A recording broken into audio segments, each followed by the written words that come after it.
That's all that is. It's not about Rui, and it's really not about Dalton Connect. It's more about just trying to make sure you can clean up some space. Yeah, and I think so. It wouldn't surprise me if the we need a third team would also involve Dalton Connect going elsewhere other than Cleveland. And I actually like him as a buy low. People will say, well, he can't defend. People said that about Ty Jerome and Sam Merrill for quite some bit, and they found a spot here in Cleveland just all right. He really can't defend, though. It's the NBA. Funny, I saw this thing. Nobody defends, but Luka can't play defense either. I saw Markieff Morris talking about him because when I want info on guys, I go to the Morris twins. That's the guy. I always do. And Markieff specifically. And he's like I love that kid. Like he's the greatest. Like because he'd walk around like he was confident and cocky, and you'd be like, why are you so cocky? He's like, well, I'm a white guy in the NBA. I have to be cocky. Like this is my story. And but he's like he can play. He can legitimately play. He's like can't play defense at all. Will not play any defense, but he can shoot. He can actually play. But the Lakers have soured on him. This has been a weird year for that. Rather he's soured on the Lakers after almost being traded and then not being traded. So I think Dalton Connect is a good player, a useful piece. I think Rui Hachimura is going to be the guy that probably plays another 5, 6, 7 years in the NBA and bounces around from time to time, but ends up being a really nice player. This feels very money dumpy, and I hate that considering you've really only had one postseason with DeAndre Hunter. I know some Cavs fans have soured on him. Yeah. He's the better defender than Hachimura. He can guard very similar. He's a little smaller than Hachimura, but can guard very similar kind of players as Hachimura. I think he's as good a three-point shooter. He's a better facilitator in terms of he's averaging more assists per game considerably than Rui. He's a better player than Rui. He's a better rebounder. Yeah, it's not even a question. But he's better in every facet of the game, and that's what scares me here. I know. He's had this season from hell, though. And what's interesting about this is that it's not – there's two people that have really just – I mean, this is a painful career worst seasons that are on the Cavs right now, and it's DeAndre Hunter and it's Lonzo Ball. And so, the other rumor today was about Lonzo potentially being gone and going on another team. And so, if they're looking at this, how do we get out of the second apron? How do we clean this whole thing up? And so then in the summer, you can be more aggressive about making moves for, let's say, I don't know, if someone like LeBron James happens to become open. I see what they're thinking about. I see what the process is. But it does, in my opinion, at least in regards to DeAndre Hunter, it feels like you're giving up on him for a rough month. So if you get below the second apron, you still have your mid-level exception, right? Yeah. So, Mac, you're squinting there. You are a senior NBA correspondent. It's not the full mid-level that they had previously, but it would be a smaller taxpayer, a mid-level exception that they have. So it's about like half of it. So, all right. So you're probably opening up, instead of the vet min, which is about $3 million, you're probably open up $9 million, $10 million. Is that – because, listen, if in the end this gets you in a better cap situation, so next year you can bring LeBron home on some sort of, exemption, I'm more open to it, but it's $7 million more? It's the only thing I can think of because, think about how else you're going to clear right now, at least if you can offer LeBron that much, it's better than what you currently can do, which is basically nothing. I just think the thing I struggle with is you got DeAndre Hunter here for postseasons. That was one of the things I think Kobe said when they traded for him last year, which was, hey, we got this player here because we want to get him here. We could have waited to the offseason, see if we could get him for a cheaper price. We wanted to impact this postseason. Selling on him after one, and again, he's been bad this year. There's really no debating that he's not been what you wanted to be last year, and he's starting to get this narrative on him that kind of similar to Colin Sexton. He's a good player on a bad team. I understand all of that. And yet, he's a guy that Hunter and Jalen Tyson, to me, are two guys who could have just ginormous impacts in the postseason because they're what you've been missing in previous years. You've been missing guys that 3-and-D players on the wing. I know. He's just been unplayable for over a month now, though. Yeah, but you ride it out.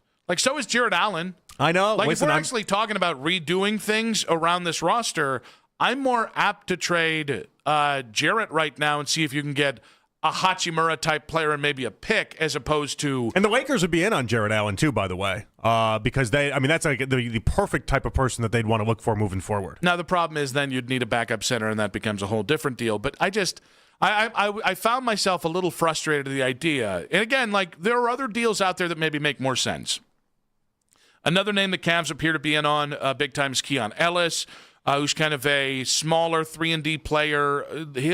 He'd bring some intensity off the bench, but a nice 3-point shooter from Sacramento. I don't think he's making a lot of money either this year because I think this is the end of his rookie contract. So theoretically, maybe you could give Lonzo. I don't want to get into that crap because it turns into tradio really quickly. Yeah. But I want them to be aggressive, and I do. I'm sure there are trades out there I'd really consider for DeAndre Hunter. But it just felt like this one is a little too much of, hey, let's do Dan Gilbert a solid and get below the tax. I mean, this is how this reads to everybody in the NBA. Our guy Brett Siegel, who we've had on here a couple times previously, he says Cavs also discussing avenues to trade veteran guard Lonzo Ball. He goes, in addition to DeAndre Hunter, he goes, Cavs want expiring salaries to move out of the second apron. They're clearing themselves up. They're trying to get themselves, because when you're in the second apron, you have no flexibility to do anything. I mean, it's hard. It's just really hard to pull things off. But why do we continue to negate the biggest conversations they have to have? That's, I think, where it is. It's like, okay, but Darius is making $39 million a year, and he's not worth $39 million. I think we're going to have those in the summer. I think those conversations are coming. I think we're going to have to see how this postseason works out. But I get what you're driving at.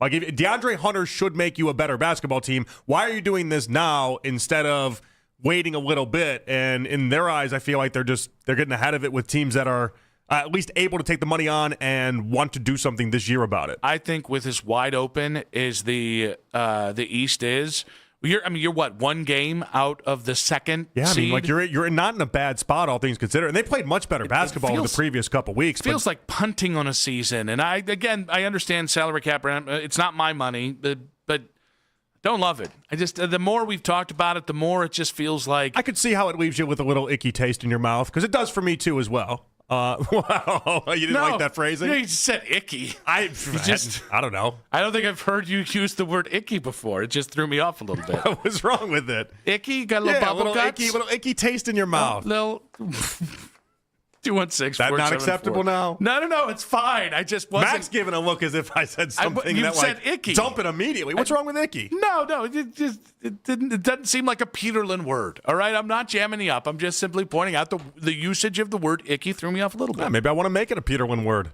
All right, you can. Now that you've said it, you've normalized icky. This segment leaves me with an icky taste in my mouth. 216. No, we're fine. 474-0092. Wait, do people use that? That's a real terms that people use. Sometimes I do terms and you look at me like I have a banana taped to my forehead or something. Well, sometimes you have a banana taped to your forehead. That's a No, icky's a normal word. That's an okay I'm thing. not trying to get you to second guess yourself. I'm second guessing myself now. Can you think of a time Icky you've heard taste in my mouth. JP say icky before? I think I was trying to be a little bit more sensitive to where you were at in the conversation.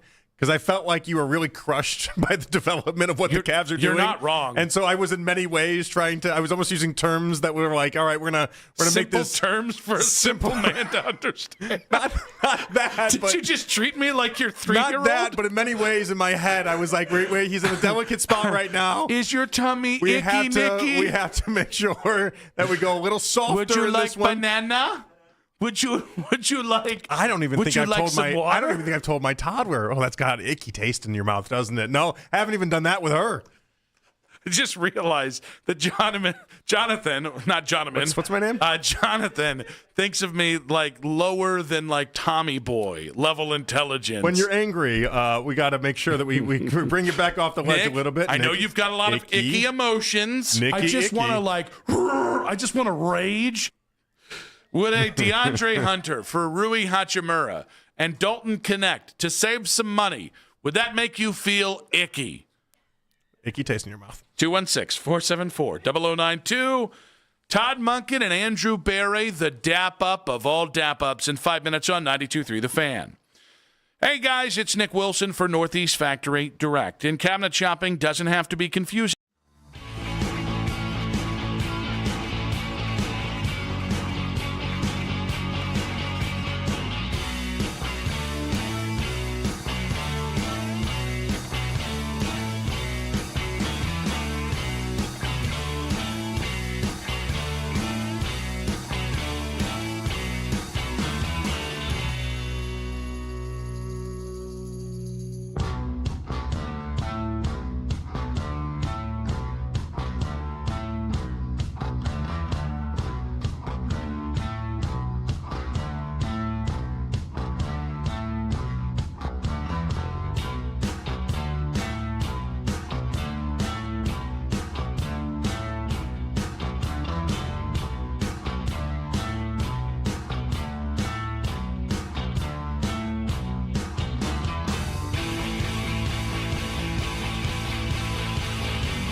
Wherever the ball is on the last possession, that's who gets to make the final call. Well, can you defer being head coach to the second half? I'll do it in the second half. We'll see how things go in the first half. The Ken Carmen Show with Anthony Lima. Weekday mornings starting at 6 a.m. We are Sports Radio 92.3 The Fan. It's the 4 o'clock hour on Afternoon Drive. Oh, boy. As always, you can listen to this show and all of our local shows on The Fan on Apple Podcasts, Spotify, or wherever you get your podcasts. Red Lewis coming up, NFL Network host in about 20 minutes. Senior Bowls this weekend.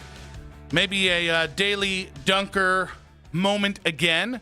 Did I play the first one earlier in the show? I can't remember anymore. No, we did talk about him, though. You didn't play it. That's my guy, Jennings Dunker. That just sounds like a left guard for the Cleveland Browns. I tried getting you invested into Jennings Dunker the way I am Shedeur Sanders, and so that I don't know that it would play as well on the radio if you talked as much about Jennings Dunker as we have about Shedeur, but we can give it a run. I will try. I will do my best. Rhett Lewis coming up in about 20 minutes. Why are we so big in Iowa all of a sudden? I don't get it. It's Iowa, Colorado, and Northeast Ohio. You think the Shedeur fans have kind of cooled off in the head coaching search conversation? I did wonder if because we really spent like 3 weeks not talking about Shedeur at all, and I wondered if they just kind of went away for a little bit. No, I don't think so. Okay, good. No. Because I don't want them to go anywhere. I want them to like get committed with this, stay with this, become longtime Browns fans with this. I just didn't know if like the 3 weeks we just did all head coaching stuff and very, very little Shedeur Sanders conversation if they had moved. I just was surprised that in the 3 weeks we talked very little Shedeur Sanders, how the second that we made any mention of it, and when I say we, I'm talking about like there was the Todd Monken Shedeur Sanders video from the Browns social media team earlier today, how immediately people went back to a vitriol level of 10. And I was just like, I don't know how we're there. Like, I don't stay that angry or happy about anything longer than a couple hours. One, it would kill me. I'm already morbidly obese. We don't need to add, we don't need to change the blood pressure any differently than it is right now. But two, I just got other things. You know, like, I'm going to go hang out with my kids, or Mongo wants to go freeze out in the snow with me. You know what I mean? Like, I have so many, life has provided me with so many awesome distractions that, like, if we started talking Shedeur now, I couldn't possibly be as invested as I was 4 weeks ago because there's no games going on. Yeah, that's going to be the hard part. And that's not social media. Yeah, but I think when we start, when we get closer to the summer and then into the summer and we know what the quarterback picture is going to be, and then we can kind of start doing some of the training camp stuff, I think it's going to get real heated up in here. Are people realistic about where this quarterback room is going or not? I honestly can't tell, so I'm kind of canvassing the room. Nobody knows what to do with this quarterback room. The morning boys spent how much time talking about Kirk Cousins this morning? Like, nobody knows what to do with it. That actually is really funny. And listen, any name bears discussion, so I'm not criticizing the morning boys, but we just have had this great thing of Todd Monken talking about dual threat quarterbacks. Yeah. And then it's like, so what do you think about Kirk Cousins there, buddy? Like to the point where people were salivating about Anthony Richardson potentially joining this team off His of name the is running, Mac. He's off right of there. the running quarterbacks It's and Nate. clips from Todd Monken and everything else. And then it's like, yeah, let's get the guy that's the opposite of that. Like Monken's big trait is he can do anything with any quarterback. That's kind of his specialty at this point. But he's very specific about what he wants, and that's the running quarterback. So in the Monken hire, I think one of the things that we probably haven't talked about as much, but I think is the thing that we're going to be looking for over the next couple of months is, all right, can the Browns prove to us that even though Todd Monken felt like the left turn candidate or the compromise candidate or whatever people want to say this was, if they thought Scheelhaus was a guy or Schwartz was a guy, can they prove that everybody's on board with that? And I don't think it was a coincidence that when we saw the Todd Monken video, the other one that was on social media, J-Dub gives him a big, dap up, and then Andrew Berry, happy to have you here. I don't think that was an accident by the Browns that information got out there. I don't know what to do with everyone around the Monken hire because I don't know. Daryl keeps pushing the idea that this was some sort of like compromise hire, which I think is a disaster if that's how that really went down. I don't think good teams or any team makes a decision off of a compromise. But like, I don't know how much of this to stick to Andrew Berry and how much of it to stick to Jimmy Haslam. By the way, so valid point on that last part. I think every hire ends up being a compromise hire. The thing that I think is disastrous is that Daryl thinks this is a bridge hire, and that is nonsense to me. Like, if you bridge hire, I'm not saying Daryl's nonsense. I'm saying the idea is nonsense. That if you, we'll keep this guy around for 2 or 3 years. The big and promo we'll we have see running right now is that Daryl thinks he's going to be fired after 2 seasons. Yeah, which again, I think Daryl's got his own opinions. That's fine. If you bet on the Browns to fire a coach every 2 years, more often than not, you would have been right. True. In this time with the Cleveland Browns. True. But I think I am fascinated by Jimmy Haslam going past his search committee with Tom Telesco and Andrew Barron, who maybe J-Dub was on. I'm assuming J.W. was on that as well, and whoever else was on that, and Andrew Barry, and saying, oh, you guys want Nate Scheelhaus, or Andrew Barry wants Nate Scheelhaus. Okay, I think I'm going to take Monken. I just think I don't, and again, I don't want to automatically go to the dysfunction word, because Jimmy specifically is very sensitive about the word dysfunction. Even when things look dysfunctional from people who are outsiders observing it. Yeah. But I think whether there was an element of dysfunction to this, I think we'll have evidence over the next 6 months to year. Like, I think how Andrew Barry, how engaged he is. When I say engaged, that's not the right word. How aggressive Andrew is, I think will tell the tale. I think if there are whispers this summer that Andrew Barry's got to have a winning season or it's his ass this summer, I think that's another way of looking at it. Like, okay, he didn't just lose who's going to be the head coach. He might have lost more than that. And that's why, like, if I'm Andrew Barry, I'm playing this thing like you're on your final life. Like, you get to go ahead and make as many moves as you want. And you make the type of moves that if it doesn't work out, that's your fire you started, but you're not the one that has to put it out. Like that's how aggressive I think Andrew Barry's got to be. I think it's really important from here that Andrew Barry's the GM for the next couple years. And that's not an endorsement of Andrew. I think I've stated my thoughts. Is it just to make sure that he doesn't do what I'm suggesting here? No, because continuity matters. And okay. you cannot get into you can't do what the Titans have done. If you fired Andrew Barry next January and you hire a new GM, you're going to be starting the clock on Todd Monken, and you cannot do that.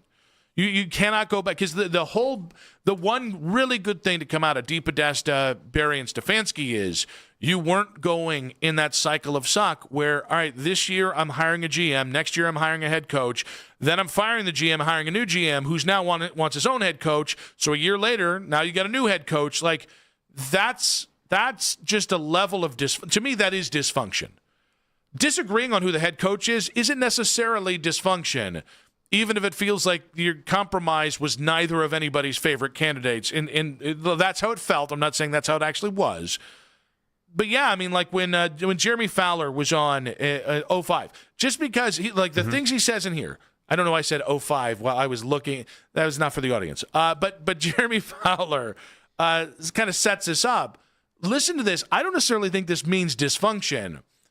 The only way it gets to dysfunction if you're firing everybody in a year or one of the principal parties in a year. It was a fair, thorough process that did go down to the end. I do feel like Nate Scheelhaus's interview on Monday went really well. I think he and Andrew Barry hit it off, from what I understand. So I think there was some intrigue there and that it was real. But as of Tuesday, throughout the day as it went by, they did some extra Zooms with the candidates. Monken had sort of sealed it. And I did keep hearing like the amount of homework they did on Monken was very intense.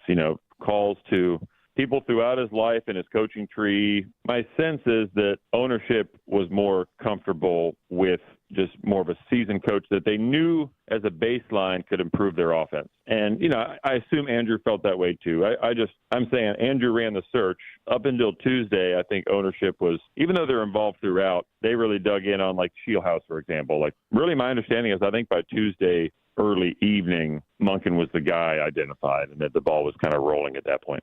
I mean, that would make sense. Wednesday was when the news broke, right? Yeah, Wednesday. But that really makes it seem like Barry wanted Scheelhaus as we suspected. Yeah, and I don't think that's as – listen, we keep going back to DePodesta wanted McDermott and Jimmy hired Hugh. And then you go forward, So that's interesting, Analytics though. wanted Stefanski, But you're missing a step in there, though, that I do think is critical. It might be part of the reason why Monken got this job. The only time I've seen Haslam just not be like, I'm making it my decision and my decision alone is when he let Dorsey hire Freddie Kitchens. And I think throughout that stretch, so Dorsey hires Freddie Kitchens, Monken's in the building. That's the peculiar part about that clip. It's like we had to do so much background about Monken. Monken was in the building. Why'd you have to call 40 people to get background on Monken? He's there. But in that stretch, this is where I think Monken might have won him over. And maybe what Haslam went back and revisited and might have been one of the selling points is he might have been like, Monken was telling us this thing was a disaster before anybody could identify it was a disaster. And maybe they really took that to heart. Okay, I can see that. I would just look at it like this. Monken and Barry have to be tied together. They have to be. Like going forward, Andrew has to give his best effort here to give Todd everything that Todd needs, and Todd needs to give Andrew every chance to truly be the guy that he trusts to make the selections. Because if in a year or two we're revisiting this relationship, either with Monken or Barry, you are back to where you were before you hired Barry and Stefanski, and I think this is a crucial point where you need to go forward. You need to build off the continuity, the remaining continuity that you had with Barry and Stefanski, because that's how, like, you don't go from, unless you get Tom Brady, unless you get Drake May, you don't go from the 32nd team to the best team in the NFL overnight. Or I'm talking about franchise. You don't go from the outhouse to the penthouse as a franchise overnight unless a massive stroke of luck. You don't have that yet. You're not in a position to have that yet. So now you need to continue to chip away and continue to be a salient organization, whether you, me, or anybody else think Andrew's a good GM or not. No, you have to. But here's where I'll give Haslam some sense of like, all right, this is one of the few ways I like how he operates. Obviously, I like how he operates and the fact that he spends a lot of money. But what I like is that he really does feel like he'll hold you accountable if he thinks that it was your decision and your decision alone. Whereas if he feels like it's his decision, it seems like in recent years he's been a little bit more lenient on that. And so, like, if this ends up not being Andrew Barry's decision, then Haslam will be a little bit more lenient. I go back to the Freddie Kitchens hiring and then firing and the fallout from that. Dorsey got to make that call. Dorsey made the decision. Dorsey lost his job. That was swift. That wasn't like anything. That didn't take long. That was in the offseason, and then they cleaned house and they got everything brand new. Like, it's interesting. Even within the Deshaun fallout and everything that was associated with that, like, he gave Kevin Stefanski years to figure it out. And he wasn't able to. And so, like, it's an interesting thing what Haslam holds people accountable for and what he doesn't. 216-474-0092. Are Monken and AB tied together, or do you think that they are on different timelines? I think there's a difference between what we think of Andrew Barry and what's best for the Cleveland Browns. We got Rhett Lewis, NFL Network host, coming up in 5 minutes. We'll talk to him about the Senior Bowl, which is coming up tomorrow, 2:30 p.m. on NFL Network. Who stood out this week? Who does he like?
everything Cleveland sports on our YouTube channel at 92.3 The Fan. Watch our live shows, best segments all week long.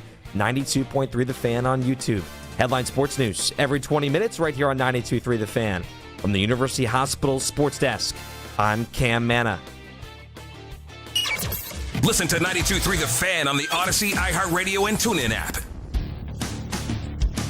Back on Afternoon Drive, Nick Wilson, Jonathan Peterlin with you. The Senior Bowl coming up tomorrow, 2:30 p.m. on, and that's Eastern, on NFL Network. And NFL Network provides live coverage of the Senior Bowl tomorrow, Saturday at 2:30 p.m. Eastern. One of our next guest, rather, is going to be one of the folks covering this event, has covered it all week, and covering the game tomorrow on the Make It Right. Call Kyle Wright hotline. Rhett Lewis, NFL Network host, joining us now. Rhett, welcome to the show. Hey, appreciate you guys having me. Ready for an excellent game day tomorrow, featuring some of the best guys in the country and in this draft. Well, listen, we got Todd Monken to talk about. We got to talk about quarterbacks. We got to talk about a lot. I want to talk about Jennings Dunker, the Ginger Stallion offensive line coach. Is he as purdy up close as he looks on TV? He is a true character, and the biggest thing is he's a really dang good player. Actually, just got off the phone with his coach, Kirk Ferentz, and man, it's so many great things to say about the way that kid has developed. Like it took him a while now. Like that's part of the thing with that Iowa program is, you stay there long enough, they're going to turn you into a heck of an offensive lineman. And he didn't play his first couple of years there, didn't get his first start until a bowl game in 2023, and then played pretty much full-time starter from there. But I think he's a guy that could very well be a guard in the league, but played right tackle at Iowa. He's got 34-inch arms, so he's got the ability to kind of play long. Fun part about him is he eats a 10,000-calorie diet in the 24 hours before he plays the game. Good news is that's only 200 fried oysters down here in Mobile, Alabama, so I think he could knock that out pretty quick. Now, at some point, you got to stop calling it a diet, though, right? I disagree. It's a lifestyle. You take it light. That just means that's what you're into. Yeah. All right, let's talk about Garrett Nussmeier. Is he turning heads? That's the report down there. Do you see the same thing? I do kind of look at him a little bit in the framework of this game in the same way that I looked at Jackson Dart last year. And that, Jackson didn't come into this game last year as, the guy who was definitely going to be the second quarterback off the board, right? He really used a good week in Mobile to kind of propel himself into that QB3 discussion, and then obviously ends up, going in the back end of the first round. I don't know if Garrett's going to work his way back into the first round discussion, but he's doing a really nice job at showing people and reminding people who he was in 2024, which was a 4,000-yard passer and a guy that was in the first round conversation. So I don't, as far as QB2 goes in this draft, I'm not sure he's there. To me, that's probably still Ty Simpson, but I don't think he's that far behind. So there are a couple other quarterbacks that certainly fit the build of NFL quarterbacks in Sawyer Robertson and Taylon Green. You've also got Diego Pavia, Cole Payton, Luke Altmaier. Beyond Nussmeier, what's kind of the beat on the other quarterbacks and the work they've done this week?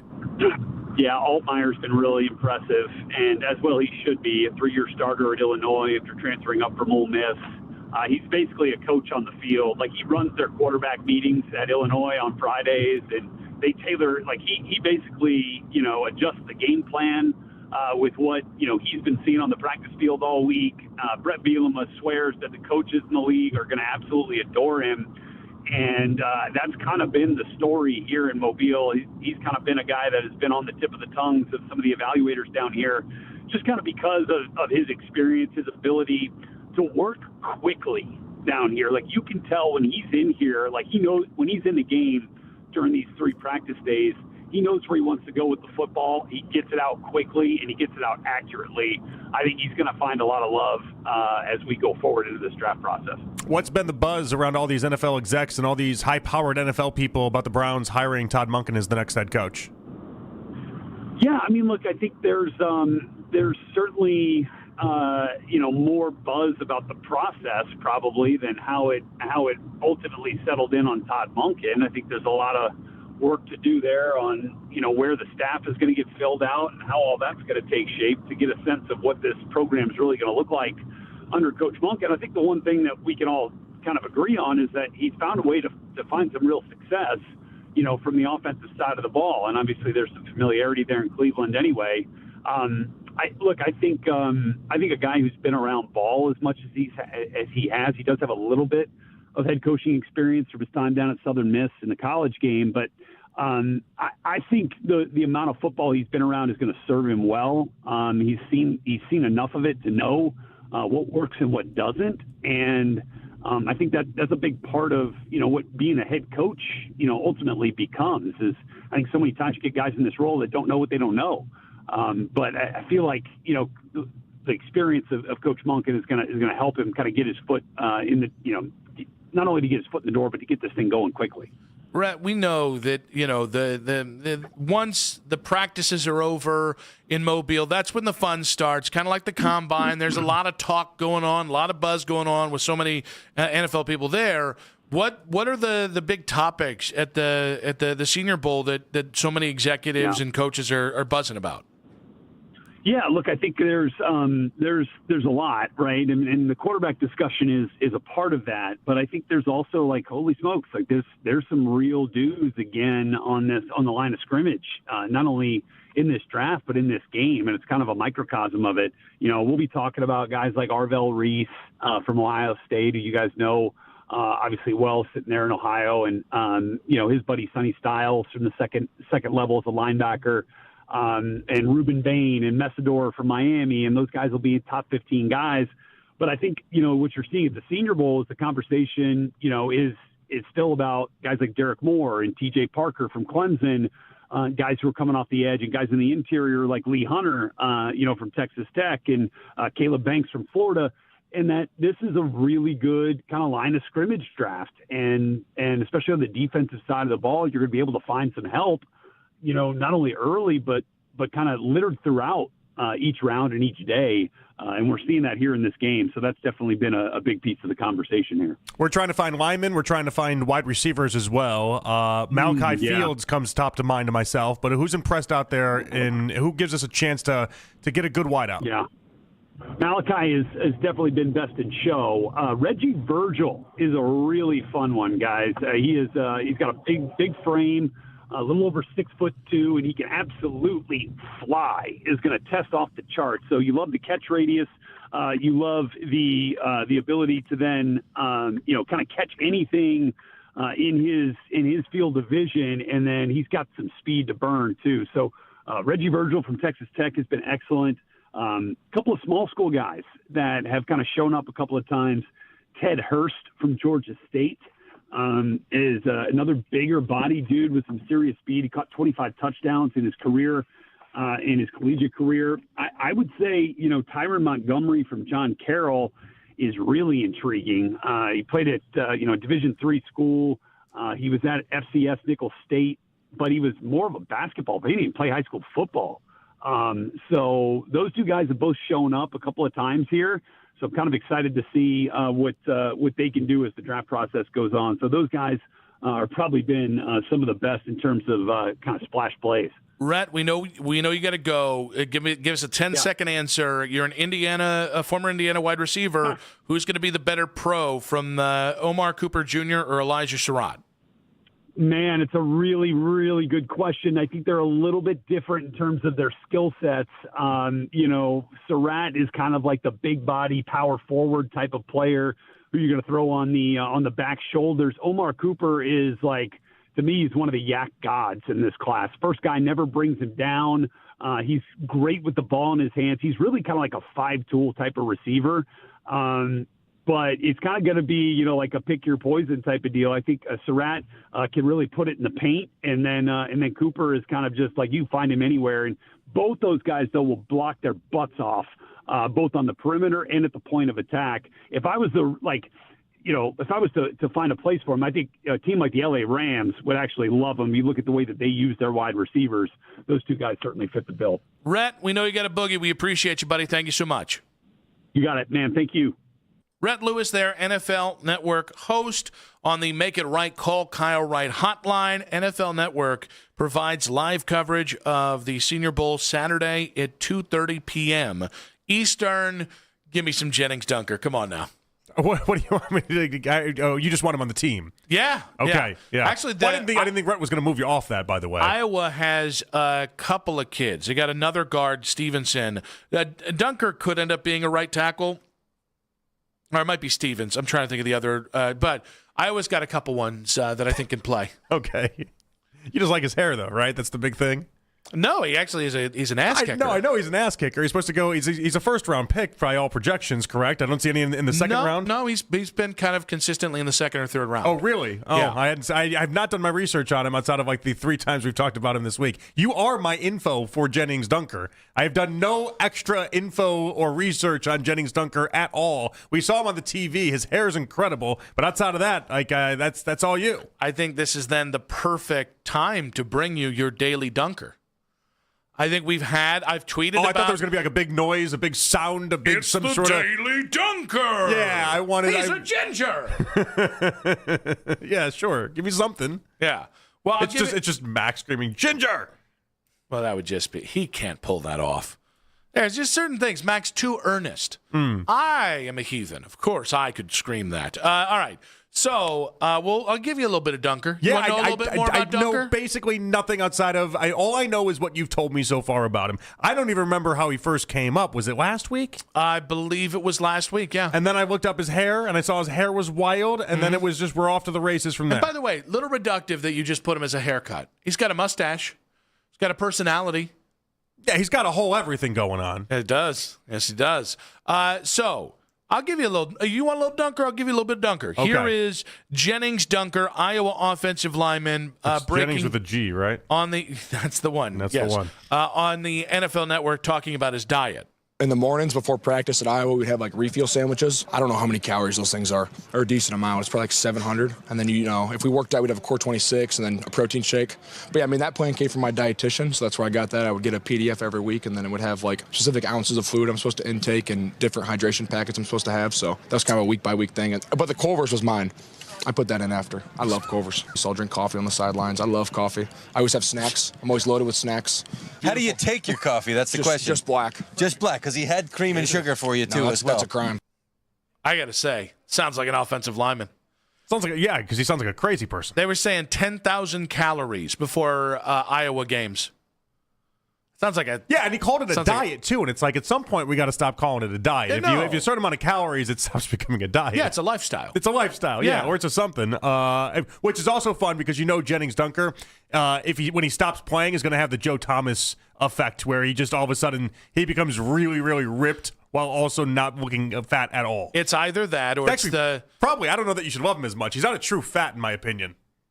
I'll explain. Your work. I'll explain. A true fat doesn't have to get a dietitian in there to be like, you need to eat this many calories and you need to be able to put on this much and down to the ounces. A true fat is just, I exist in the 10,000 calorie world. I don't have to adhere to any sort of refuel sandwiches in order to get me there. So you're saying that a true fat can't have a conscientious thought about how he eats? I'm saying a true fat, it doesn't have to go to a dietitian to then get to 10,000 calories as the number. The problem here is that he's burning so many calories. He needs to learn how to. This is like the bicycle riders for the Tour de France. They all end up, when they're like 45, they all end up so fat and overweight because they just take in so much pasta. And they eat 6,000, 7,000, 8,000 calories a day because they're burning so many calories. Well, poor Jennings Dunker, he didn't know what to do. He wasn't getting big enough. And a true fat would have just naturally been big enough anyway. I think the true fat game has changed.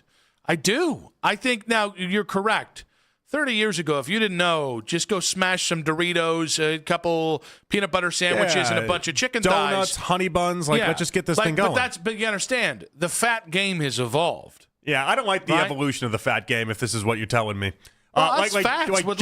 Jennings Dunker, when he's done 15 years from now in his NFL career, and you are side by side with him at his Hall of Fame tent, okay? Because he had this great Browns career. He's basically Joe Thomas for us, and like the second version of it. The ginger mane will be gone. He's also selling Hall of Fame beef too. I don't know why that's a thing, but he's gonna be ripped. He's gonna be shredded.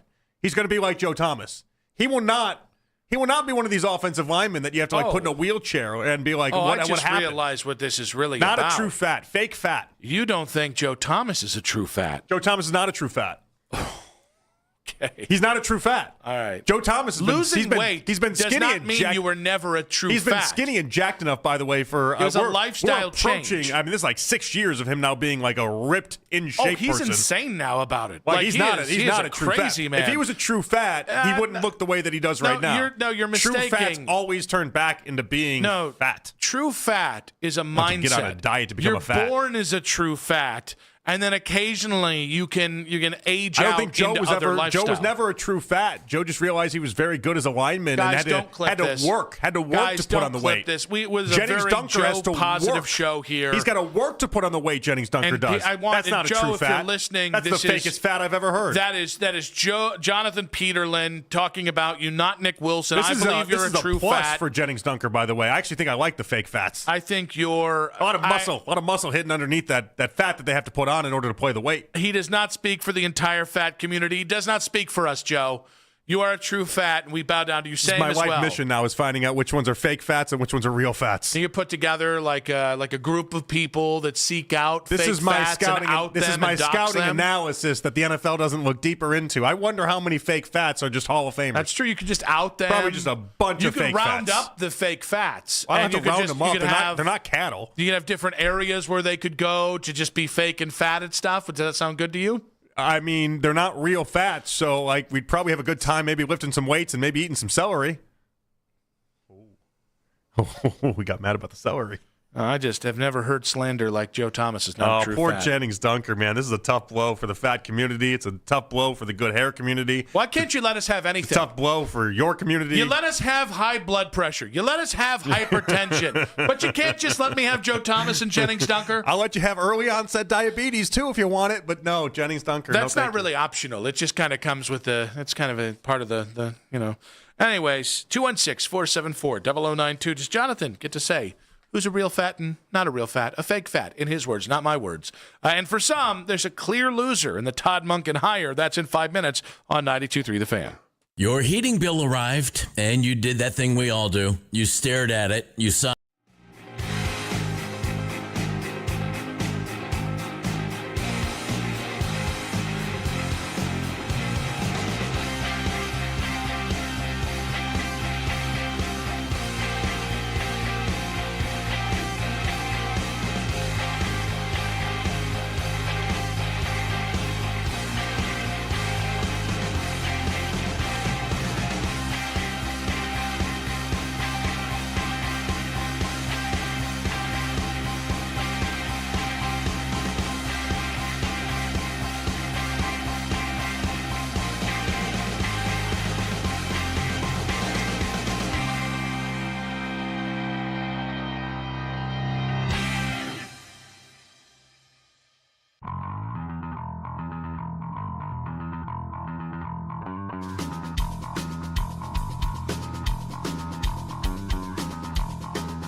match against Diego Lopez.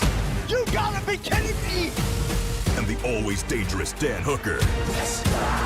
Throws down with powerhouse Benoit St. Denis in a high-action lightweight showdown.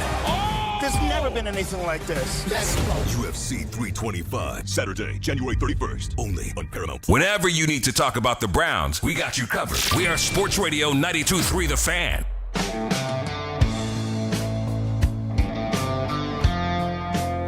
The lead coming up in just about 20 minutes here. Lindsay Rhodes of Sumer Sports coming up at 5:20. They've got a fun draft program that's going to be coming up with Big E of WWE.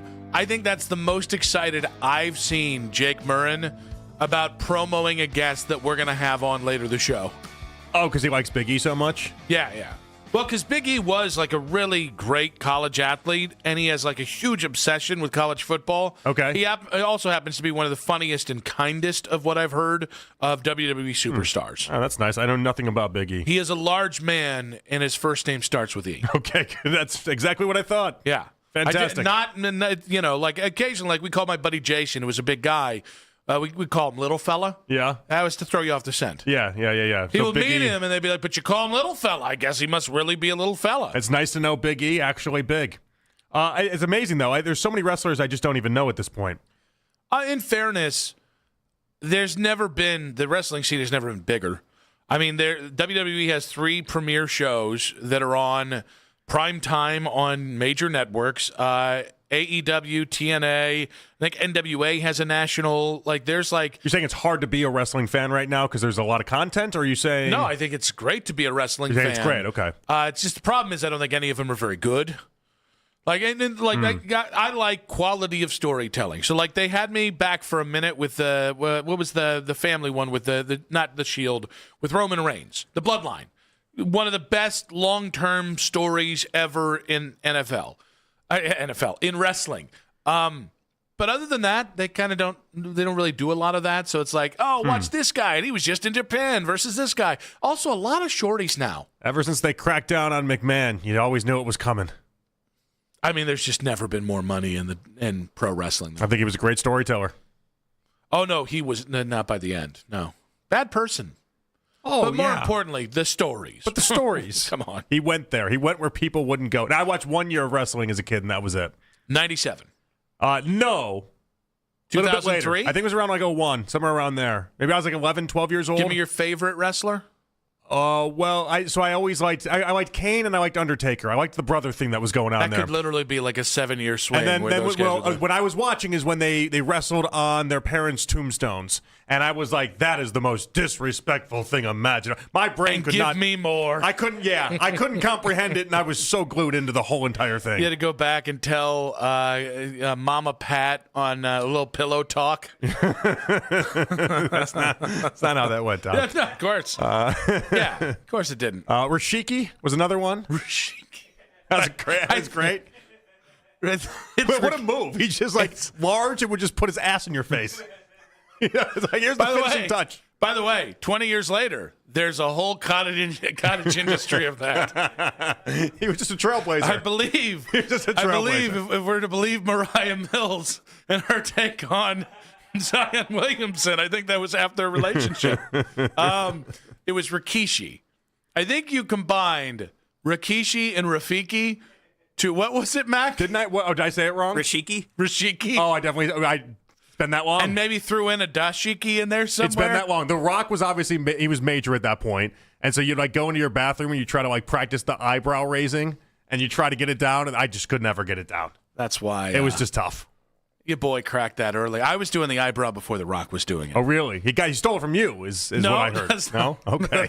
I understand how it came out. Yeah. No, my dad would always do it. Was from John Belushi. John Belushi in Animal House did it, and that's where I would ape it from because, of course, a 7-year-old should be watching Animal House. There we go. They didn't know. I was hiding on the stairs. Now, this being said, one national radio host, because we're going to make this civilized here, one national radio host says that there's a clear loser in the Todd Monken hire, and it's Jimmy Haslam. Here is Jim Rome. Have you heard of him? Of the Jim Rome Show, talking about the Jim Schwartz situation and how it proves dysfunction in Berea. I don't know what the hell the Browns were thinking But obviously, Jim Schwartz did not want to stay and coach under somebody else. The Browns didn't know that? They were surprised by that. Because if so, that is incredibly Browns and incredibly stupid. Even dumber, did they not check with Schwartz on this beforehand? Did they not take his temperature on this whole arrangement before they started forcing it on coaching candidates? Anyway, if you're going to do that, at least know he's going to stay, right? Before you go around and tell all these other candidates that you already have your DC in place. Maybe before you tell all these candidates you have your DC in place, you actually make sure that you have your DC in place. Or did they just assume moronically that a guy who's that proud, who runs that hot, would be okay with this arrangement? Because that assumption obviously was all wrong. Oh, but they're not dysfunctional. They're not dysfunctional. Jim Rome proved the idea that if you talk in that voice, there's a lot of ups and downs for you. With that inflection, That was a lot for you.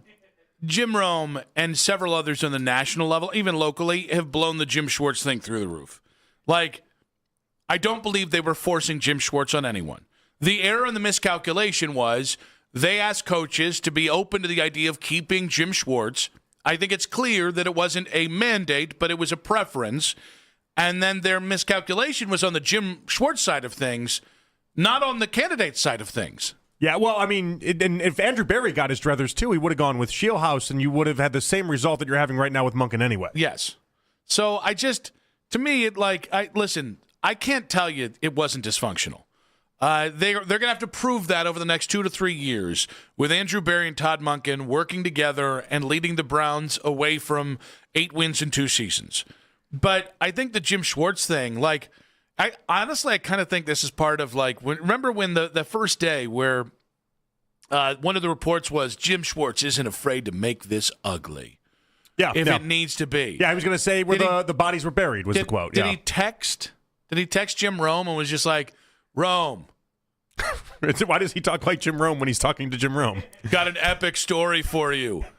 Got to tell it like that. I love everyone in Jim Rome's cycle and universe just talking like Jim Rome to the point where Jim Rome just thinks this is how the whole world speaks. Everybody in Filippone's orbit talks like Filippone. And Jim Rome's had producers get jobs, by the way, in high spots, just basically sounding like Jim Rome. Yeah. Rome. It doesn't help make you sound like a normal human, though. Was this what Jim Schwartz was saying? Was he just going to leak it to Jim Schwartz? All right. So let's do. All right. So Jim Schwartz is now texting Jim Rome, but he's talking as Jim Rome in the text as he's sounding it out. What does he have to say to him? Jim. No, he goes Rome. Rome. Always goes Rome. Not happy. I'm just going to turn him into a caveman. This isn't going to be good. I want to tell you about that. No, I think listen. The Jim Schwartz stuff, to this point, hasn't worked out the way I think the Browns would like it to, and that's where the miscalculation is. Of all the criticisms in this process you could have of the Browns, I still think the Jim Schwartz thing is the biggest. What have they taken the most heat for? Is it the Jim Schwartz thing? Is it the process of actually getting Monken as the hire, or is it actually hiring Monken? So I think I think Monken gets the least amount of heat here. I think so too. And if you made me guess, though, I think it's surprising to hear Rome talk as much as he did about Schwartz. I think with a bullet, it's the whole process to how they got to getting the head coach and everything from the questionnaire and the essay side of things. 100%. And so, that's where I think that if you want to be frustrated with the Browns, or if you want to be frustrated with Jimmy Haslam, his executive search committee said, here's the guy we want to hire, and then he hired a different guy. That's fair enough. If that's how it really went, that's fair enough to be frustrated by. But because they pissed off Jim Schwartz, why is everybody treating him like the Browns are the only team that's ever tried to retain a defensive coordinator? Clones. Kevin Stefanski. Clones. Megan Jeff Albrecht. He's being forced to keep him. Why would you do that? New rule on the show, no more Jim Rome clips for us, because this is all it's ever going to turn into. Well, no, my point is, the Falcons seem pretty insistent on keeping Jeff Albrecht. Yeah. But because they kept him, it's not a big deal. There's been, this happens every year. There are holdovers from every staff. Like this idea that this is the thing you weaponize over the Browns? He was also the Browns' identity for the previous couple years as well, though. Like, if the Browns had an identity, it was the defensive side of the ball. And so, like, this is the focal point of what the Browns' positivity was in the previous 2 years is stripped away. Clones, listening to the show. If you guys want to get in on that or this, 216-474-0092. Did Haslam lose out? Just a smack-off reference is all we needed there. We'll have a smack off.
The Fan.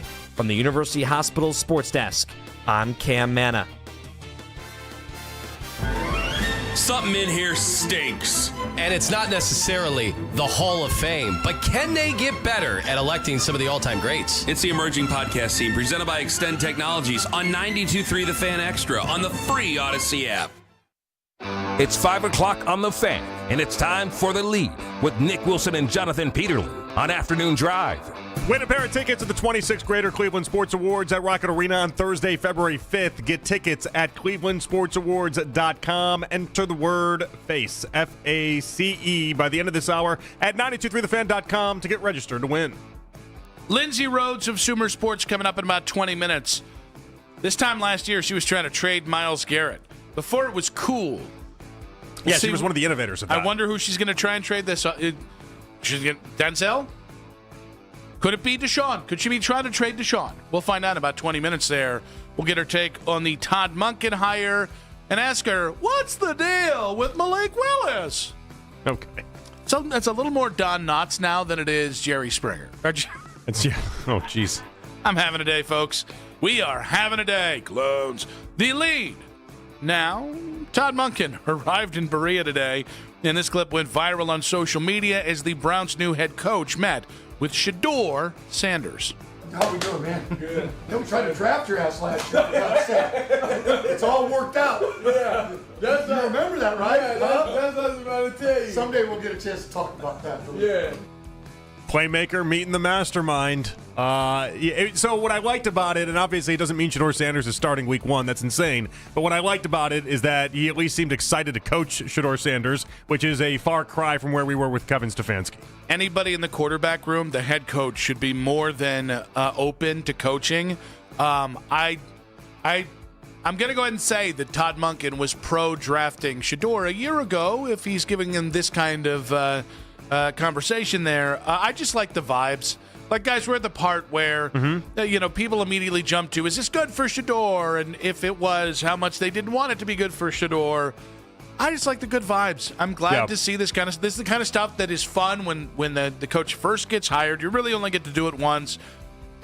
And considering how low and just kind of down things were over the last 8 weeks to be a Browns fan, I like a good vibe change a little bit. Yeah, 2 other thoughts on this. One, I also like that Shedeur was in the building and made a point to go out and see him.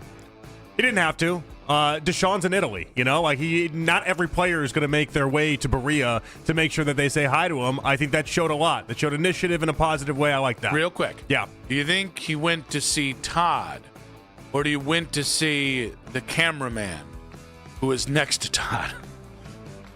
If there hadn't been a camera there, would Shedeur have gone to see Todd Monken? I mean, at least he, even if he does the act in service of trying to make sure that it's known that he does the act, at least he does the act. He's just a content guy. He gets credit for the act, does he not? Just a content guy. I mean, was he breaking down film and just happened to be in Berea? I don't know. We'll never find out. What I do know is that Deshaun's in Italy right now, and apparently he could start week 1, and another guy that could start week 1, and Shedeur is in the building making sure that he says, hello, coach, how we doing? What can I do for you today? Shedeur got a text.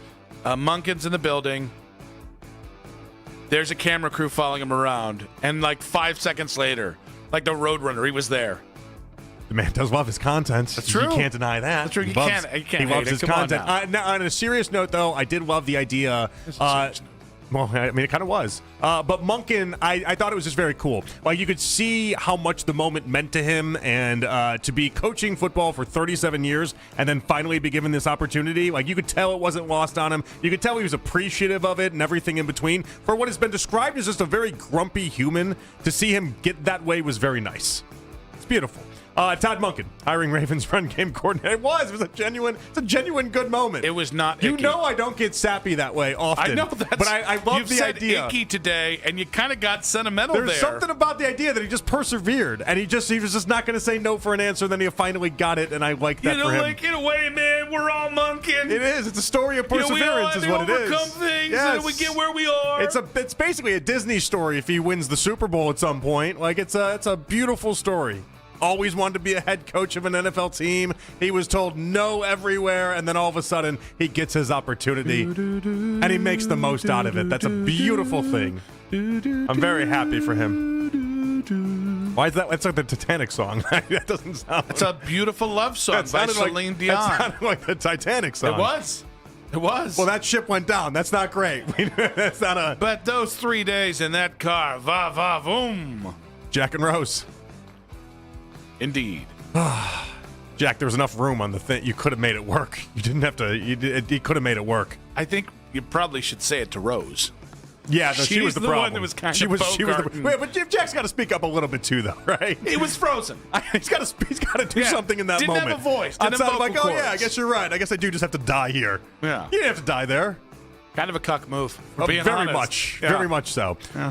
Todd Monken hiring Ravens run game coordinator Travis Schweitzer as his offensive coordinator. Jeremy Fowler, ESPN, on the morning show today talked about what Browns fans can expect from Monken's offense. The passing game, I believe, will be better. I expect it to look like Baltimore, where he's going to get a good run game system. He's going to have to almost outsource that to an extent, or somebody that he can marry his system to. But, his system is going to try to bring out the best in the passing game. That's his expertise. So he'll need a really good run game coordinator, offensive coordinator to help him with the running game part and just kind of have the two married together. My understanding when he was in Baltimore, he almost inherited kind of what Greg Roman had developed in the running game, and then he brought his own passing game flavor and they blended it all together. It sure sounds like. We're looking to marry the run with the pass. You need to kill that expression. That needs to die with Stefanski's Browns career. No, at the end of the year, guys, the run and the pass, they weren't even talking. We definitely will know. They certainly weren't engaged. Which one of playing the hits, which one came from Andrew Berry's mouth that Stefanski adopted, and then which ones were Stefanski originals. Oh, because when Monken starts using terms that Stefanski was using in the past, we know that's just Andrew Berry infiltrating it. You know Kevin Stefanski loves to marry the run and the pass. If Monken ever says verticals, I'm going to lose it. No, he's not a verticals guy. Come on. No. No, I'll fire him on the spot. We don't know. I do like, listen, speaking of other sentimental things. You once told me offensive line and offensive coordinator. That's what you're going to judge this. Or no, defense. Was it defensive coordinator and offensive line? Defensive coordinator and O-line coach, yeah. Okay, so you weren't as concerned about who the offensive coordinator was, although it matters, you weren't as concerned. I mean, I kind of like the fact that this guy's a run game coordinator. So, all right, Todd, you handle the pass. Warhop and Schweitzer, you handle the run. And listen, I'll be honest with you. I like the fact the grown man, played at Akron for 4 years. That's a cool story, too. It is a cool story. I also like the idea. It is very much so. I like the idea that Derrick Henry was awesome in the past couple years in Baltimore as well. A spot where a lot of people thought it was just going to fall off, and he had almost 2,000 yards 2 years ago. Adam Schefter was on the Pat McAfee show today, and he was asked about his thoughts on the Todd Monken hire and its impact on Jim Schwartz. Todd Monken is a very good football coach. He really is. I got no problems at all with hiring Todd Monken. The issue is that you plugged one dam or one leak and you created another. Like you wanted to build up the offense, and so you brought in somebody that knows offense in Todd Monken, a football coach, and now you're going to probably wind up losing Jim Schwartz. So now your defense suffers. And I think they felt like our defense is so good that if we could just get somebody to elevate the offense, then we'll be in good position and good shape. I know Jim Schwartz has got 2 years left on his contract, so now it's up to those two sides to figure out how they're going to go on and probably break up. I know the Browns want Jim Schwartz back, but Jim Schwartz doesn't want to be back. All right, well, he said his name wrong like 7 times. Monken. Yeah, that's a real problem for people. Just him and Mac. It's the only two people I've heard say Monken.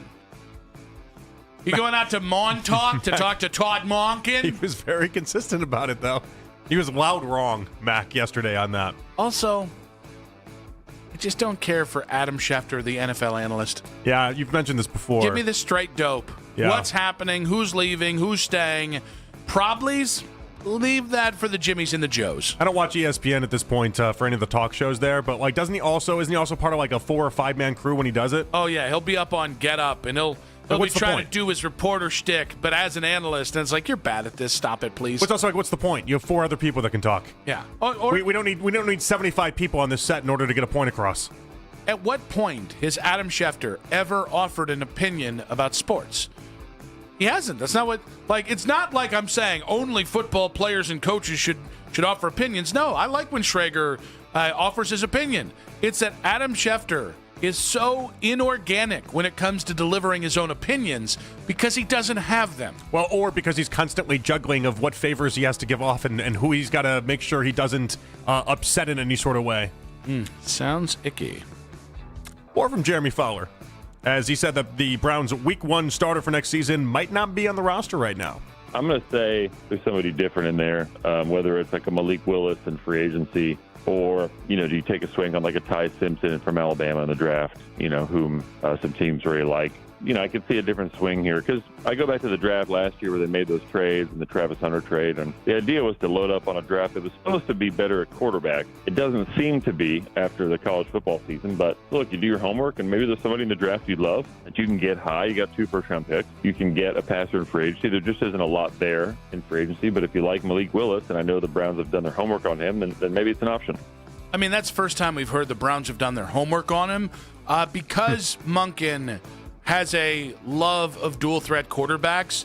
I have a little bit more faith. It's not the Lamar stuff, although that's how this would be pitched. I actually would trust Todd Monken maybe to get a little bit more out of this. I have a Bears fan friend who said he thinks Malik Willis is what everybody thought Justin Fields was, and that's stuck in my head the last 2 months. That's interesting. And also not the first person I've heard give that comp out either. So, that's interesting that now that seems to be a prevailing thought. I'm trying to remember who it was originally that I heard that. It's same exact thought, though. Same exact everything. The idea that that Malik Willis is exactly what you thought Justin Fields would be.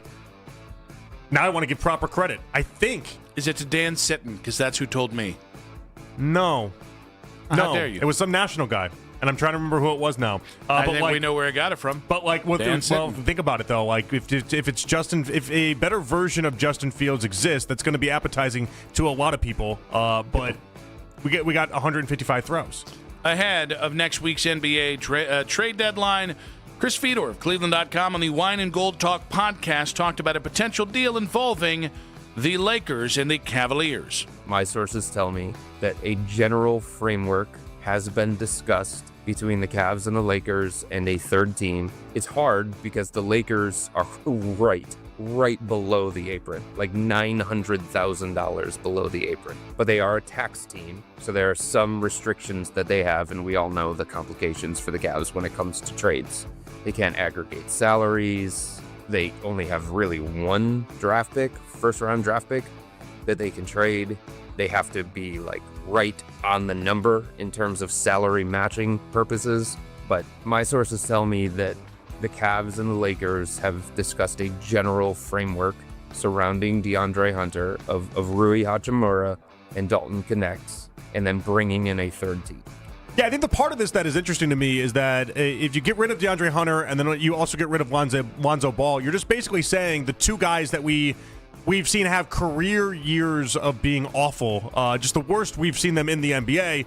We're just basically giving up on him at this point, and that's an interesting tactic, all things considered. A little news to pass along here from ESPN. As Seth Wickersham is reporting, the Seahawks will go up for sale after the Super Bowl. They could set a record for an NFL team price, $7 to $8 billion per a rival team executive. So that's the latest from the NFL. Lindsay Rhodes, Sumer Sports, joins us in 5 minutes. We'll talk where do the Browns go at quarterback and what she thinks of the Todd Monken hire in 5 minutes on 92.3 The Fan. Hey, guys, it is Jonathan from my friends over there at Bookman & Son Fine Jewelry. 8803 Brecksville Road is where you need to go. I actually popped in there just a couple weekends ago. I got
the best segments from all our shows, and you can always listen on the Odyssey app.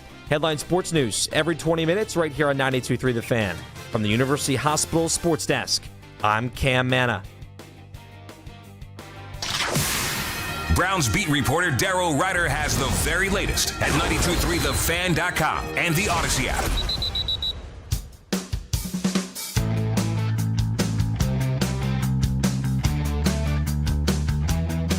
Back on Afternoon Drive, Nick and JP on a football Friday, on an F-off Friday. Monken is in the house. Lot of social media content from the Browns today, featuring new head coach Todd Monken. We got quarterback conversations to be had. Oh, yeah, there's a Super Bowl in like a weekend or so.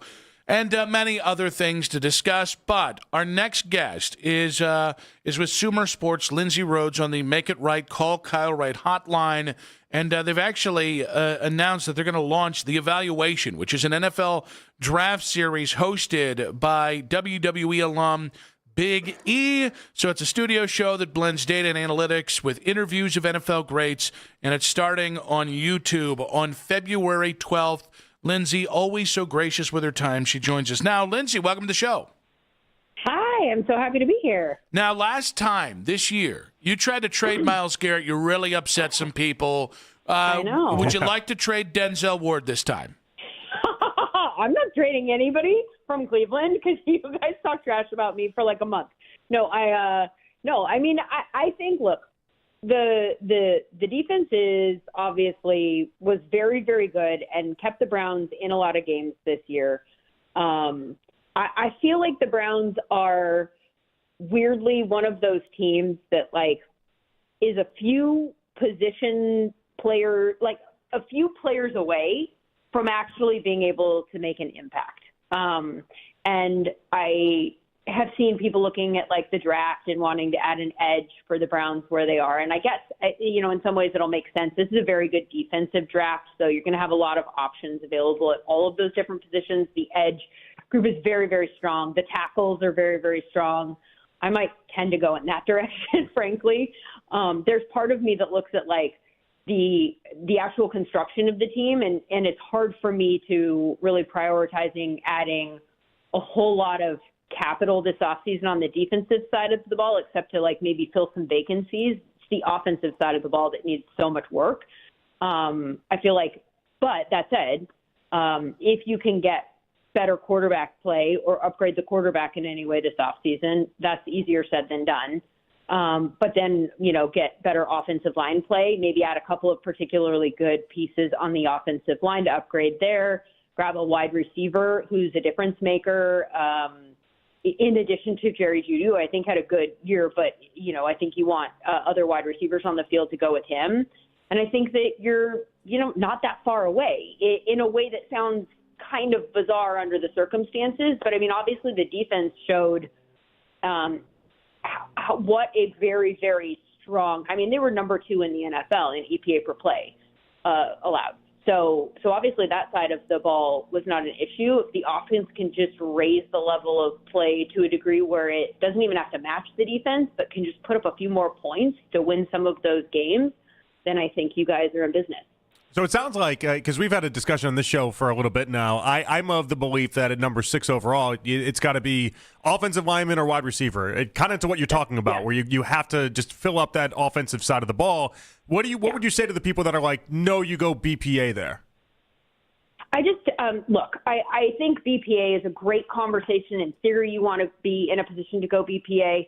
When you're a team that has specific holes that are at high value positions, like if you need an offensive tackle, you can't afford to go, well, we have this edge a little bit higher than that offensive tackle, even though we also think that offensive tackle is very good. No. You need that offensive tackle, right? And you need a wide receiver. There are certain positions that from a positional value standpoint, it's not just that they are getting paid at a certain rate, and so you want to take advantage of the 5 years that you can get them on a rookie contract. It's not just that.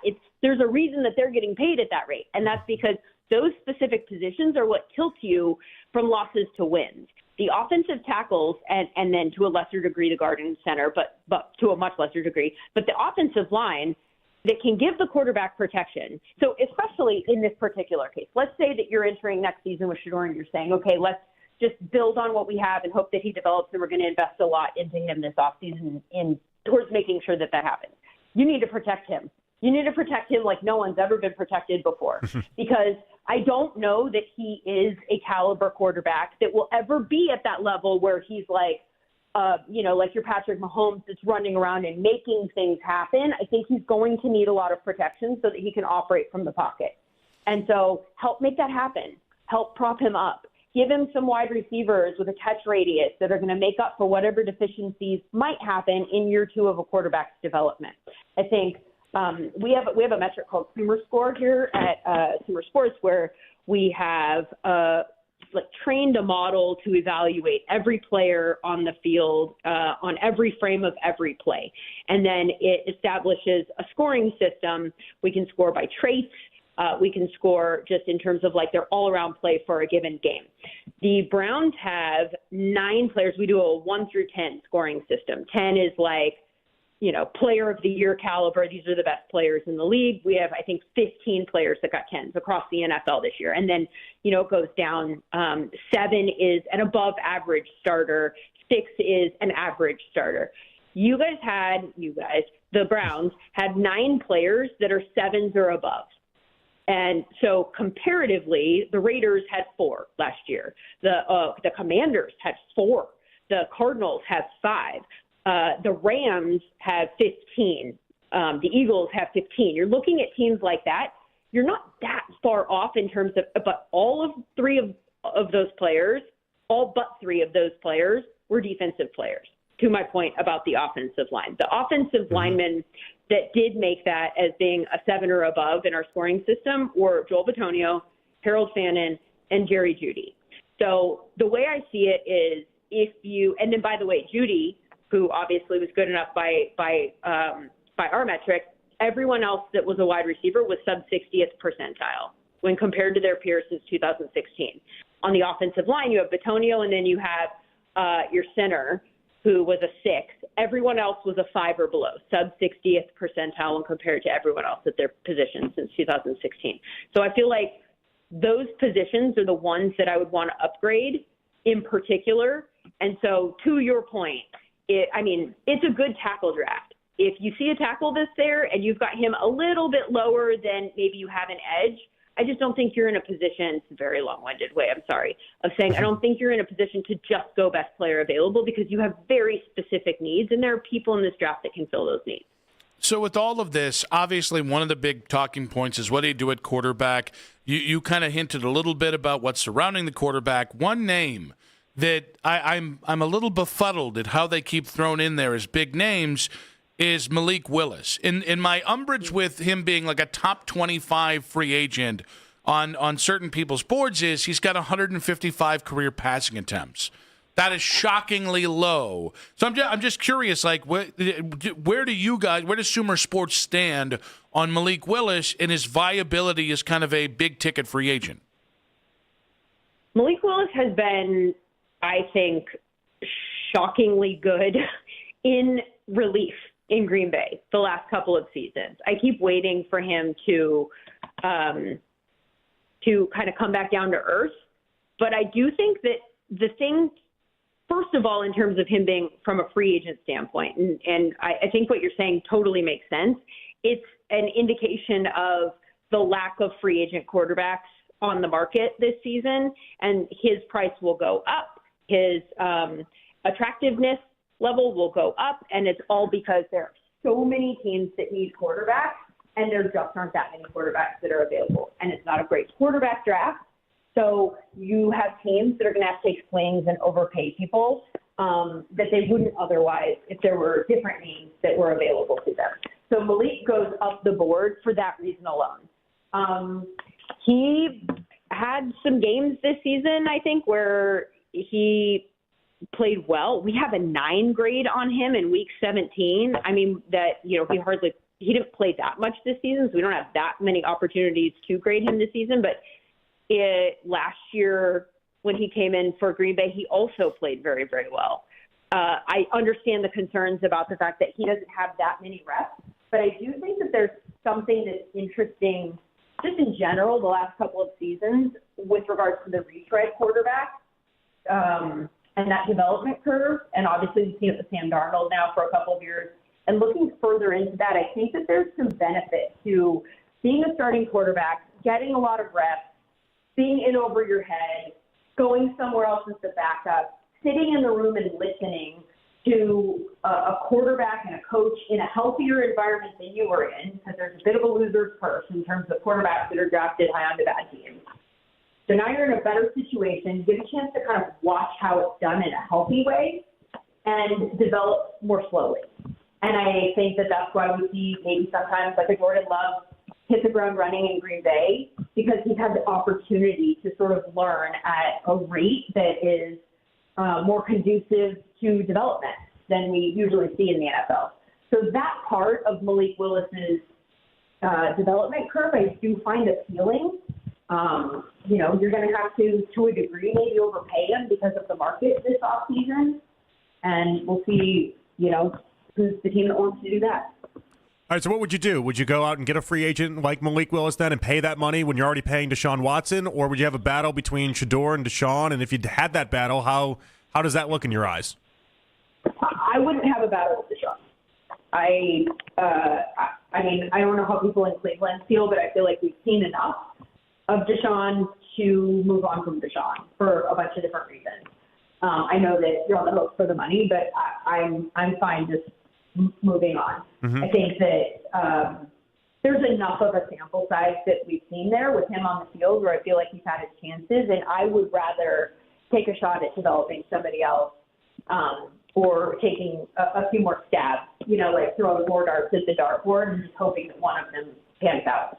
So I do think that it's an interesting situation because the Shedeur situation is different than others in that he has a very, very loud fan base that's going to be screaming for him. And so how do you handle that in a way in the locker room and in the press where you're not putting your team or your coach in a position to feel like they're taking it on the chin if they decide to go in a different direction? What if they have a competition in camp with Shedeur and a veteran that isn't obviously and overtly better than him to the outsiders' point of view?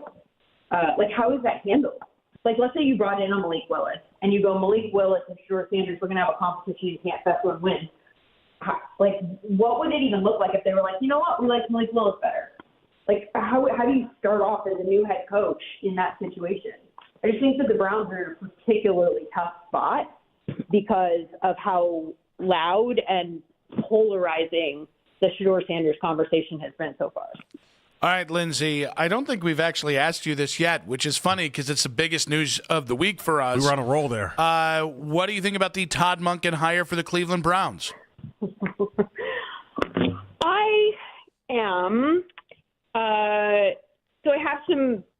Look, I hope it works out. I want all of the situations like this to work out. I do have a few concerns that are primarily attached to I work in a data space, right? So I think in terms of probabilities and then the things that would knock the probability that this is going to be the best coaching hire ever. He wasn't their first choice or second or third. That doesn't mean it's not going to go well, but it does raise flags in terms of the process and how we landed here in ways that make me feel less enthusiastic about we got our guy, this is great. Two, he's been around a while and hasn't been someone whose name is always coming up for these jobs. I tend to think that when people have that thing that's ultimately going to lead them to being a good head coach, usually that is identified earlier in the process, and people are saying, that guy, you got to hire that guy. That guy has stood out in such a way where, we got to go get him, the Ben Johnson effect, which makes me wonder if this might not be more like a Vic Fangio situation where and I don't know the answer to this at all. We won't know until he's actually the head coach. But I think that we're at risk for the potential that, we're always at risk with this, even with Ben Johnson. Being a head coach and being a coordinator are two totally different jobs. It's a different skill set. It's just completely different. It's not just go do the X's and O's stuff that you did very, very well as a coordinator and do it at a higher level. There's management, game management, stuff that you do as a head coach that takes you completely out of that in some ways. And Fangio's undeniably one of the best coordinators in the league. Didn't work out as a head coach in Denver. Just didn't feel like the right fit from a job standpoint. And so I have concerns. We just literally don't know whether or not Monken is a guy who is going to be like that, or if he's going to be a guy who's an easy, like, this is the leader of a franchise type guy. Then there's the opportunity cost attached to hiring him. They interviewed Jim Schwartz for the job. If they brought in somebody else obviously Harbaugh was never in the mix here, but like if you go to somebody like a Harbaugh, if you're Cleveland, then Jim Schwartz goes, yes, that makes sense. I don't even think of myself necessarily as being on his level in your eyes. So I don't feel slighted that you hired him instead of me. Maybe you retain Schwartz to run the defense. In this case, I think it's understandable for Schwartz to look at the situation and feel slighted. So now you've brought in a new head coach and you've downgraded your team on defense in the process, possibly. So I look at that as an opportunity cost. This is a long-winded way of saying I reserve judgment and I hope it works out, but I do have some concerns about the process that led us here. Well, that's enough of you. Lindsay. I know. You guys are like, we're going to go talk trash about you for the next segment. No. For the next hour. We're on till 7. You said way nicer things earlier on than a lot of people about this Browns team. Yeah. Okay. There you go. Remember that. Remember that. Just a few pieces away, you guys. Get a tackle and a wide receiver and better quarterback play and win. Actually, we might have you on every week now because I've been saying this and people have been calling me a clown. And I think if we both do this together, I have my message, you have yours, they'll call us both clowns. There you go. And maybe if I come on every once in a while and I'm like, I don't know about the coach to hire, then it'll give me credibility when I do say the nice things, right? And when you say to trade Myles Garrett. Which you haven't, you've noticed we have not said this entire segment. Yeah, would you like, come on. You did. You led off with that. That was the first question. Lindsay. But you didn't say if he was going to do it or not. You know you want to trade Myles Garrett. Would you do it right now? Like good reset spot for the Browns? Did they miss an opportunity last year not heeding your advice? You guys are really going to get me to try to get in trouble again. No, we just want your honest opinion because we respect you so much. My biggest opinion about the NFL in general, and it goes with all of the coaching, hiring, and all of that stuff, is that if you don't have a quarterback, you don't have anything. Like everything else that you have really doesn't matter. I think we saw the perfect example of that in Cleveland last year because you had a historically good performance by Myles Garrett, who made the defense one of the best defenses in the league, and it didn't matter when it came to wins and losses. So the point stands that you need a quarterback. I don't know if you think that Shador is a guy who's going to develop into that guy. That's one conversation. If you're not sure, I just don't know where your path is to a quarterback. Like, it's not that I don't blame them for not drafting a quarterback last year where they were. I don't know that anyone thought, like, oh, Jackson Dart's going to be a surefire hit. So I'm not even pointing the finger in that sense. But I do think that you got to find a quarterback. And so Shador has to hit, or Dylan Gabriel has to hit, or you have to bring in a veteran who's going to hit. And if not, like, you got to find one. Lindsay, how embarrassing for you. You haven't got the memo. We have Joe Flacco and Shador Sanders, 2 Pro Bowlers on our team last year. I know, and I'm not going to make a joke about that at all. You could. It's right there. Lindsay Rhodes says the Browns should trade Myles Garrett or they have no hope at getting a quarterback. That's the headline. That's the clip. Lindsay, great stuff as always. Thank you, Lindsay. Thank you, guys. Appreciate it. Lindsay Rhodes there, Sumer Sports on the Make It Right Call Kyle Wright hotline. And again, Sumer Sports is launching the Evaluation NFL Draft Series hosted by WWE alum Big E. That's a YouTube show, 10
No matter what style you're looking for, we've got you covered.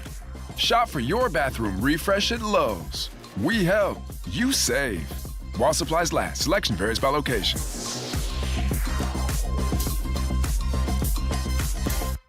There's only one place to hear breaking Browns news. This is the radio home of the Cleveland Browns, 92.3 The Fan.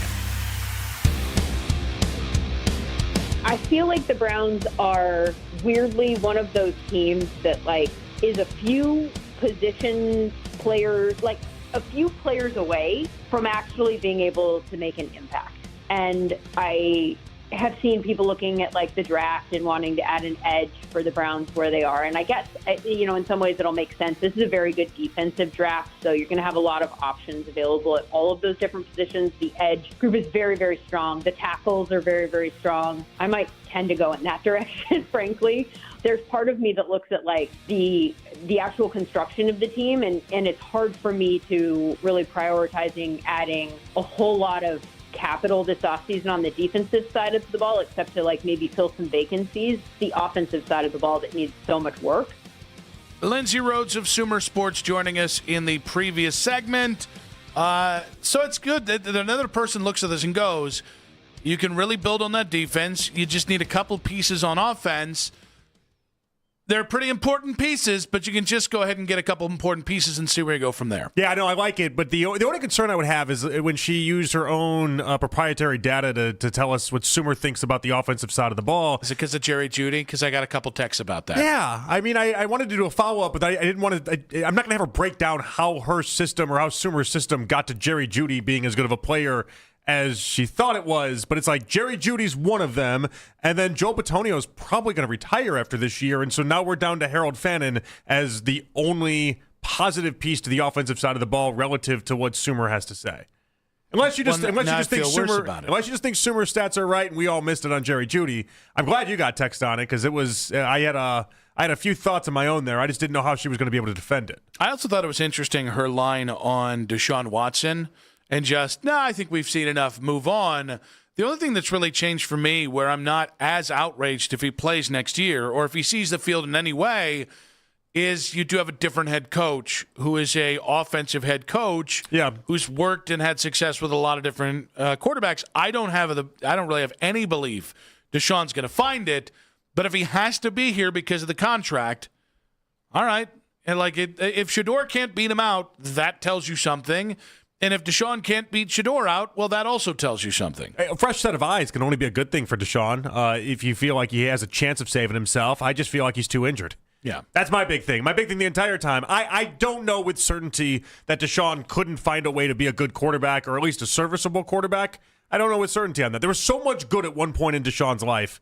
There's got to be some of that still exists somewhere. I just think he's too injured. Yeah, I think that's fair. To me, I think so listen, I wouldn't do it because the experience was too much. It never worked out.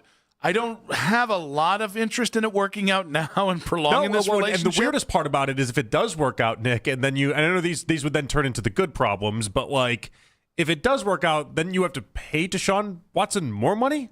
Yeah. That's kind of where I'm at. You're at the weird spot where this is the end of the road. This is it. And so if he ends up winning, 7, 8, 9 games, again, Marlo Stanfield, these are the good problems, but you then have to give him $20 million to stay? It feels wrong to pay Deshaun Watson any more money. But okay, all right, this is the downside of it. Upside downside, I don't really know where to go. That this is, I would love to know how the Browns think about this because of what you just said. Because if he were to play 14 games next year and they were a kind of competitive, middle-of-the-pack team. It's going to be hard to walk away from him if the whole point in him being here is, and the whole point of him playing is, we got to see if we can get something out of it. Do they have a handshake, an agreement? Hey, Deshaun, if you actually turn it around, if we give you a chance and you turn it around, the next year you got to play for $1 million. You got to do us a solid. Yeah, you got to return the favor. Yeah, you got to give us a get back here. I'm gonna say I don't think that's how it's gonna work out. I don't think that's on the table either, and I don't know that I could stomach them giving more money to Deshaun Watson, but you'd be stuck there. And so that's why I think it's really important when we have these conversations to think about not only the upcoming year, but what happens beyond the upcoming year. We can't just think about it in 2026. We have to think about it in what happens if things go right, what happens if things goes wrong, and then everything in between. It was great stuff from Lindsey Rhodes. This also opens up, whether it's because they hired Monken or just because of the fact of you continue to say the quarterback room is Shedeur Sanders, Deshaun Watson, and Dylan Gabriel, and maybe you could do better than that. The idea that, like Jeremy Fowler today, in a piece of sound we played in the lead, almost called it something it hasn't been called in about a year now. However, where he talked about he doesn't think week one starter for this next year, he's on the roster, which is interesting because it's like almost by process of elimination. I really struggle with finding that quarterback in free agency. Yeah. So does that mean you're going to draft one? Because, again, even if you draft one, it doesn't mean they're going to start week one. And if you draft one, you're probably not starting him week one. If he's like a second-rounder, third-rounder, they're not spending the 6th overall pick on him. I would imagine they're not spending the 6th overall pick on a quarterback. Unless Monken really loves Ty Simpson. And it seems like a lot of people seem to like Ty Simpson right now. Let me ask you. That didn't before, by the way. Is Todd Monken liking Ty Simpson enough for you to look past your own peepers, your own thoughts on this, and say it makes sense at 6? I just don't think Ty Simpson is the number 6. I don't think he's worth taking a number 6 overall pick. That's not what I asked. I said if Todd Monken comes what out and says... What credibility does Todd Monken have with me right now? Well, he's an offensive head coach. You're trusting him with your boy Shedeur? He's earned nothing at this point. You're trusting him with Shedeur? I got no choice. This is an arranged marriage. All of this is an arranged marriage. But you seem to like this arranged marriage. I like that he's an offensive coach, yes, and I like the idea that there's a chance he has a good head on his shoulders. No one in this arranged marriage has a hump and a wonky eye. This is the weird part about all of this is that we have this arranged marriage for all of us, and we're all sitting here being like, oh, okay, let's find the positives. Let's find the good stuff. We have to find a way to make this thing work regardless, so let's find a way to make it work. And so that feels like a bad marriage. Well, I don't know. There's arranged marriages all over the world. We're not going to be able to split up and listen. And they're fantastic. We're going to stay together for the kids, but I guess we'll sleep in different rooms. I mean, there's a lot of arranged marriages out there that do work. You still know deep down that, I mean, did they find their soulmate in that arranged marriage? I don't know. But there's ones that last 40, 50 years. Unless the Browns, and I do think if the Browns aren't going to take a quarterback in this draft, in the top 2 rounds, then I think the Browns have to find a way to get an extra first for the 2027 draft. I don't even think it's fine if you bypass the quarterback spot in this draft. It makes sense that you're not going to overdraft a quarterback. But and it probably involves a trade down. You have to find a 2027 first. It's just non-negotiable. Well, good news for yourself is that they like to do this. They like the trade down scenarios, and it seems like there's going to be a lot of talent at the top of the draft. So like they'll probably have suitors, especially people that want to take defensive players. Is this the kind of year where we're talking going into it saying they don't need a lot of stars? Just give me 5 day one stars, good players, not great players. Where it's like a bulk of guys taking like 20th to 40th? Unfortunately, for Andrew Berry's sake, he's going to have to basically do a repeat of what he did last year. Why is that unfortunately? Because it's really hard to pull off. Oh, okay. I think like the odds are stacked against him that he's going to have a draft where everyone walking away from the draft are like, whoa, the dude killed it. And then before we even played a game, we could already be like, all right, Harold Fannon's going to be a star. Like this is figured out. Like he's going to have to basically run it back the same way, and that's really hard to do. Does the Todd Monken hire open the door to drafting a quarterback and drafting one early?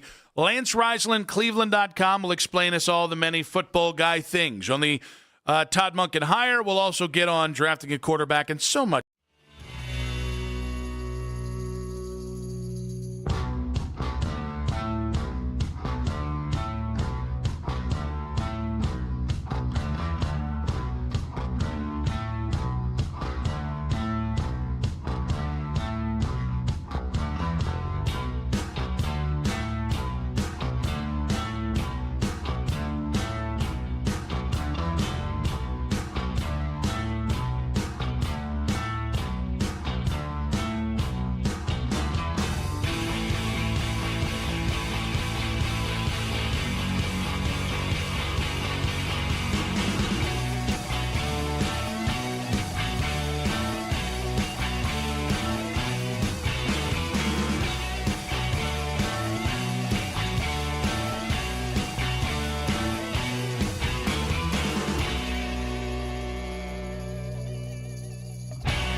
app. Headline Sports News every 20 minutes right here on 92.3 The Fan. From the University Hospital Sports Desk, I'm Cam Manna.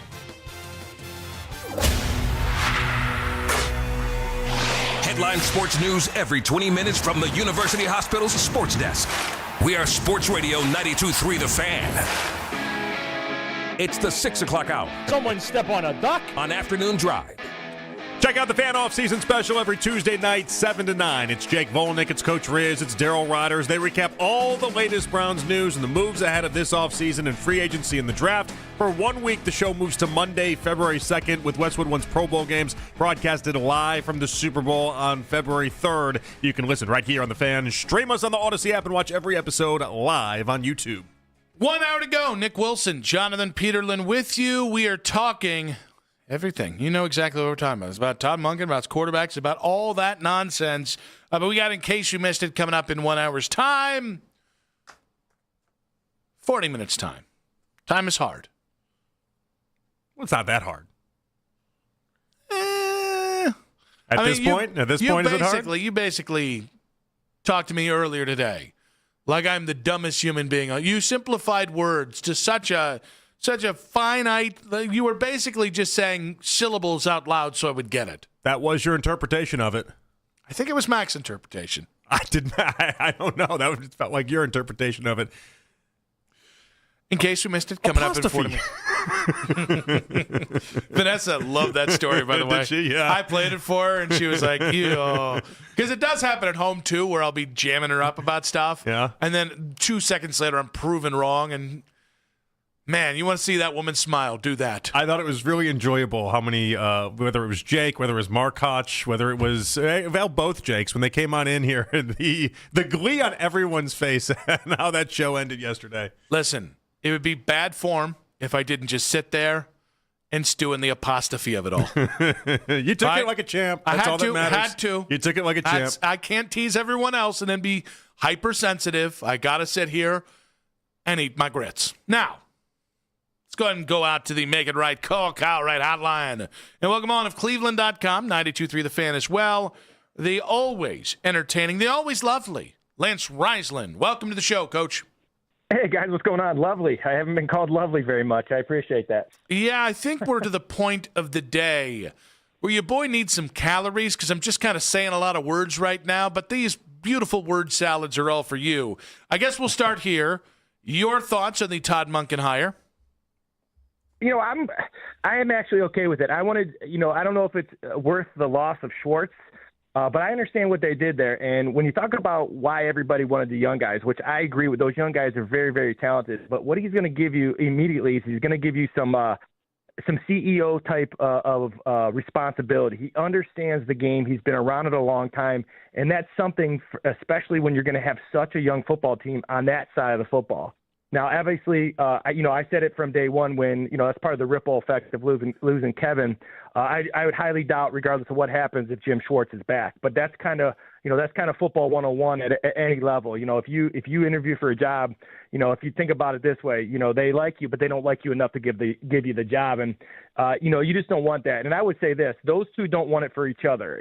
As mad as Schwartz is, that's, being mad at the brass. He's not mad at anybody else besides that. So, I think it's a solid hire. I really like Todd Monken. I like his attack, what he's done to the Browns the last couple of years. So I'm interested to see. And as you guys know, I don't lose a game before I play it. So I'm going to give him a shot and see what he can do. All right, Coach. We're obviously fascinated around quarterbacks. And so when it comes to Shedeur, and I want you to throw Deshaun in the mix as well, because he'll have a new person to work with and deal with. What is the expectation on a Monken with those two quarterbacks? Well, the thing you like about Monken is that Monken is not a system guy. He's a player's guy. And what I mean by that, he's run everything. And that's part of the deal when you get an older coach is he runs run game-wise, him and Schweitzer, Warhop. They're gonna be multiple. They're going to run zone, gap, power, counter, pin and pull. They're going to base it on who they play. If you look at like how they played the Browns with the traps and the counters because of the Browns get upfield. So the thing about his development of quarterbacks that I really, really like, if you look at Lamar, for example, is what he did with Lamar in the pocket. So he's going to maximize whatever these guys can do. And I think Deshaun it enters that equation. Watching Deshaun throw the football, I've watched almost every throw of his. it's a different kind of throw. Now, obviously injuries and all that kind of stuff, but simply spinning the football, he's one of the elite guys I've ever watched spin the football. So we'll see. My thing is I don't know how much more that body can take. He's kind of beaten down. But I expect those quarterbacks to be, they're going to get quarterback-friendly reads. They're going to get quarterback-friendly looks, the motions, the personnel groups, the things that we always wanted from the Browns offense is what you're going to get from a Monken offense because it's not a system. This is a players over plays kind of system where each week will be a kind of a different plan to maximize the matchups and to maximize touches for the key guys. All right, Coach, we've been having the conversation. Do you think that by hiring Monken, there's a better chance now, or maybe the door's more open to draft a quarterback in the top 2 rounds this year? I would say no, and here's why. I think, first of all, when you bring him in, I think he thinks he can maximize all 3 of those guys, and I think in his mind, I think all 3 guys have done enough, whether it be on the practice field, in the meeting rooms, on the field, Shador making plays and Watson's history.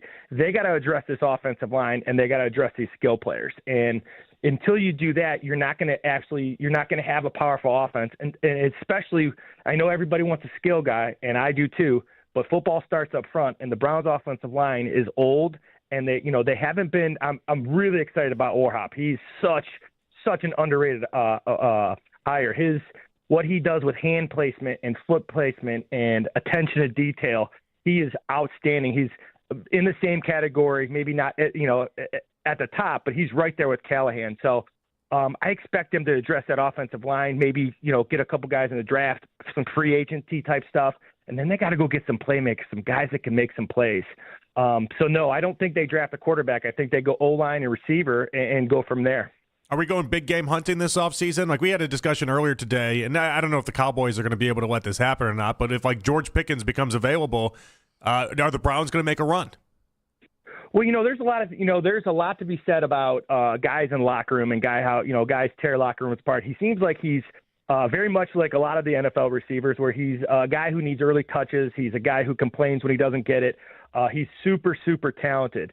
And, only thing I would say is that when you have a young team that is not very good and and the structure's not quite in yet, that maybe he is going to run I have no problem saying that Todd Monken can't handle Pickens. I really think he can. He's been around a long time. He seems to do really well with those kind of guys. But this is a locker room already, I want to say divided, but this is a locker room when you come in, the defense didn't want you. The defensive guys told you they wanted Schwartz. Now, they didn't say they didn't want you particularly, but they wanted Schwartz. So there's a lot of things going on with this team already. The fire is burning. I don't know if you want to pour gasoline on it just yet. But anytime, once again, though, I'm a big believer in you win with people.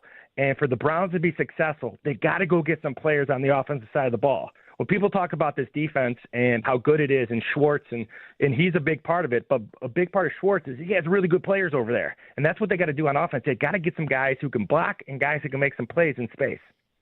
All right, Coach, I am curious on how I just forgot the question I was about to ask you. So I just saw this, the tweet about the Browns are expected to hire Ravens offensive analyst Danny Breyer as passing game coordinator, and it completely blew my mind. How about this? As we default, every time either one of us forget a question, we just ask about Jennings Dunker. What do you think about Iowa O-lineman Jennings Dunker? Because I am excited. Well, you have to be. First of all, the mullet itself is worth top 3 picks, right? I mean, that mullet, the mustache. But what he gives you is he gives me Wyatt Teller vibes. He's very, very good in space. I know you guys love the idea of he's not a true pass protection guy, but he can marry the run with the pass. I know you guys love that term. I do too. Marry it. So he's a guy that he's got a lot more athletic ability than you think. He can play all 5 spots. Him inside at a guard, he's a mauler, and he's a guy, I'm a huge fan. It's like receivers from Ohio State. O-linemen from Iowa, they know how to play. They know how to play in multiple schemes. They have an understanding of NFL type technique and fundamentals. When you watch his film, I've broken him down now. He's a nasty guy inside. He's trying to knock you down. He's not trying to block you, and there's a big difference there. There's often guys that try to block you. He's trying to knock you down. He's fantastic, and a guy that kind of brings some mentality. People can say whatever they want about Monken. They're going to try to establish the run, and they're going to be physical about it. So I'm looking forward to with Warhop. You go back to what he did here with the Browns in his first go around. This is going to be a physical front, and they got to find some guys that can match it. And he's one of those guys that can for sure. You mentioned Warhop a couple times here. I like to ask you these questions because you're a coach and you know how this stuff gets assembled. When you see what Monken's doing with his staff, and it's a lot of Baltimore Ravens guys, obviously, but do you like the approach that he's taken between Warhop, between Schweitzer, between all these guys? Well, yeah, because, they all fit. Everybody talks about what's the scheme. Well, the scheme is we got to get our best players touching it, and we got to attack what the defense does poorly. And that's not a scheme. That's like kind of your thought process. And all these guys do that. So, Warhop's really big on hand placement, attention to detail, where your feet go, your alignment on different plays. It's fantastic, and it's kind of fascinating to watch when you watch Baltimore with their multiple sets. But this is an offense that's going to be based on getting the players the ball in space. They're going to use movement, but then they're going to go back to old school kind of play. So they're going to use motion to create a clear window for the quarterback. But then the passing concepts and the run concepts, they're all everything we know, but they're trying to create a clear picture. But it starts with physicality. It starts with accountability. And the thing that I really like that everybody, it's kind of where the NFL has gone to is it's not really what you run. These guys know how to run everything. Our foundation is physicality, and we got to be able to attack what the defense does poorly with our best players. And that's really what his philosophy is, in my opinion, when you watch him, is that I'm going to get right now, before they draft or pick anybody up, how are we going to get Fannin the ball, and how are we going to open some lanes for Judkins? That's the initial thought, not the scheme, but those two players. And I like that, and he builds around that, and that's what everybody he's bringing in, I believe, works in that same kind of framework. All right, Coach, give me some more names for the Senior Bowl this week, or just names in general you've been watching and you've been liking. Well, you're talking guys up front, or are you talking receivers? What are you talking? I'll take guys up front. Well, obviously I love the guys out of Fanu and Lemu out of Utah. Both those guys are big physical guys. Again, Utah offensive linemen kind of work in the same framework of Iowa guys. They're good with their hands. They're good with their feet. There's this guy I really like out of O-tackle, Isaiah World out of Oregon. I love his footwork. He's really nasty in the run game, and he's a guy who's 6'8". He's got great long arms. He's good in pass protection. I like Monroe Freeling. He's a kid out of Georgia. He's a kind of I think he can play inside and outside. Another guy, 6'7", long arms. 6'7". Blake Miller, who's a kid out of Strongsville. Clemson kid. He's really, really good. And then obviously you got the kid out of Miami, Magioa, and Proctor, the kid out of Alabama. They're both very, very good players. When you talk Nick thinks you botched that name big time right there. Yeah. Which one? Which one? Give it to me again. The kid from Miami. Say his name. Damn it! I was going to lure him into something. Go ahead. Mauigoa. Mauigoa. Yeah, he's really good. He can play all five spots too, and that's going to be the key here with Warhop too. He likes versatile guys who can play multiple positions. Now, receiver. Obviously, we know the big three. We got Tate, Tyson, and Lemon. Everybody knows them. But there's a couple guys that I really, really like. First of all, I love Casey Concepcion from Texas A&M. I'm a big believer in guys in space. That's why Mekhi Lemon is my number one guy, even though I love Carnell Tate. I like guys that catch the ball in that 14 to 18-yard range and can do different things with it. They can run different routes, but you don't have to do a lot. You just got to get it to them in space. And Mekhi Lemon's a guy like that. Casey Concepcion's a guy like that. There's Elijah Sherratt's a big guy out of Indiana that no one talks about. Jacoby Lane had a really good week at the Senior Bowl. And a guy that I really started watching today is Malachi Fields from Notre Dame, a guy who's 6'4", but watching him in some of the Senior Bowl drills, his ability to get in and out of routes at that height was really impressive. So he can play inside a little bit as well. So, but if you give me a receiver at 6, I want either Tyson or I want Lemon. Even though I love Tate, I think the Browns early on need a guy who can go make some plays without everything having to be perfect. I always remind Nick, all 22 junkies like yourself, we're lucky you even remember any semblance of a name because you guys are always just like, 37, number 12, yes, 88. And that's 67. how you guys, that's how you guys take in the tape. Well, yeah, and what it does is that you just try to watch, like, what do they do? Like the Fano kid, I love watching him because his first step when he down blocks, his first step when he reach blocks, So you're just trying to find those things that carry over from, what they do in college and then what they're going to do in the NFL. And what they do in college really has to come down to fundamentals, especially up front. That's why I think even though these guys are really good, these guys are 22, 23 years old. I think to kind of help this offensive line, they got to go out and get some 26 and 27-year-olds too. That's a big difference in age range, and that's a big difference in a young man to a grown man. So, like I said, I think if you ask me who the best tackle is in the draft, it's Fano. I love that kid out of Utah. I love how they were coached at Utah. I love their physicality. And once again, the guys out of coming out of college, they're usually a zone team or a gap team where Utah runs both. And I think he would be a really good fit. I don't know if you take a tackle at 6, but he's he's one of my favorite players to watch this year on film for sure. Coach, great stuff as always, buddy. Appreciate you. We'll talk to you next week. Absolutely. We'll see you guys. Have a good one. Lance Reisland there, Cleveland.com. On the Make It Right, call Kyle Wright hotline. This was not the update I was looking for. That's in 5 minutes on 92.3 The Fan. Hey, guys, Nick Wilson here, and I think we all know, as we have these conversations, as we talk about this time of year, we're done saying new year, new you. Well, we can still say new year, new home upgrade, because Universal Windows Direct has a January offer that's all about starting strong and saving big. Right now, when you buy 4 windows, you get 4 free. That's one of the biggest offers they've ever done. And with 0% interest financing,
AmericanEagle.com.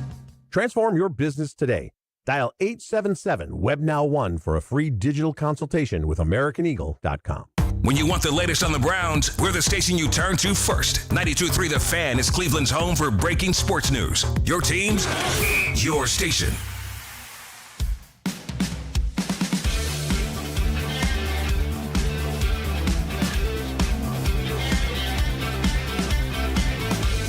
In case you missed it, coming up in about 20 minutes here. I have no idea how we survived this week. What do you mean? It's the coldest week I can ever remember. Oh, yeah. It's been going on long enough now. I feel like we're just kind of getting used to it. Like we've been basically like 5 degrees or lower since, last Friday? I mean, I woke up this morning, and I look at my phone, and it said -8. Apparently, at one point last night, it went as low as -10. But, listen, I do remember more... I stopped checking. It's just too disappointing. I don't even know why. It stopped being amusing for me. You know why I keep checking? I just want to make sure my truck will start. We're so cold that even if I park that son of a gun in the garage, it's not going to make a difference. Never even crossed my mind about that, to be honest. We had that should have been a concern of mine. I don't know. For Dolly, our barn cat who sleeps in our garage in the winter, we're taking we're changing out her water every 4 to 6 hours to make sure she has water because it freezes. Yeah. We're doing extra stuff. She already has a warming pad and a little place she can go. Yeah. We're adding extra cushions in there to be let's just keep the warmth going. But I remember Cleveland winters being worse when I was growing up. I do remember it. I don't ever recall an entire week from start to finish where you were guaranteed at some point in that day to spend multiple hours in the minuses. I think it's because we started off where it was last weekend was going to be the big deal, right? And everyone got all ready for that weekend. And then Monday happened, and everyone kind of looked at their phones and was like, oh no, this is going to take till Tuesday and Wednesday. Yep. And then all of a sudden it was like, oh no, this is going to be until the end of the week. And at some point I just gave up. In fact, in order to showcase this, so I had been checking the feels as I was walking to work. I got a 7-minute walk to work every day, and I was checking it. And because that was I'm cold, let's see where we're at. And then today, when that car accident happened right in front of me, I was watching Con Knipple highlights from last night.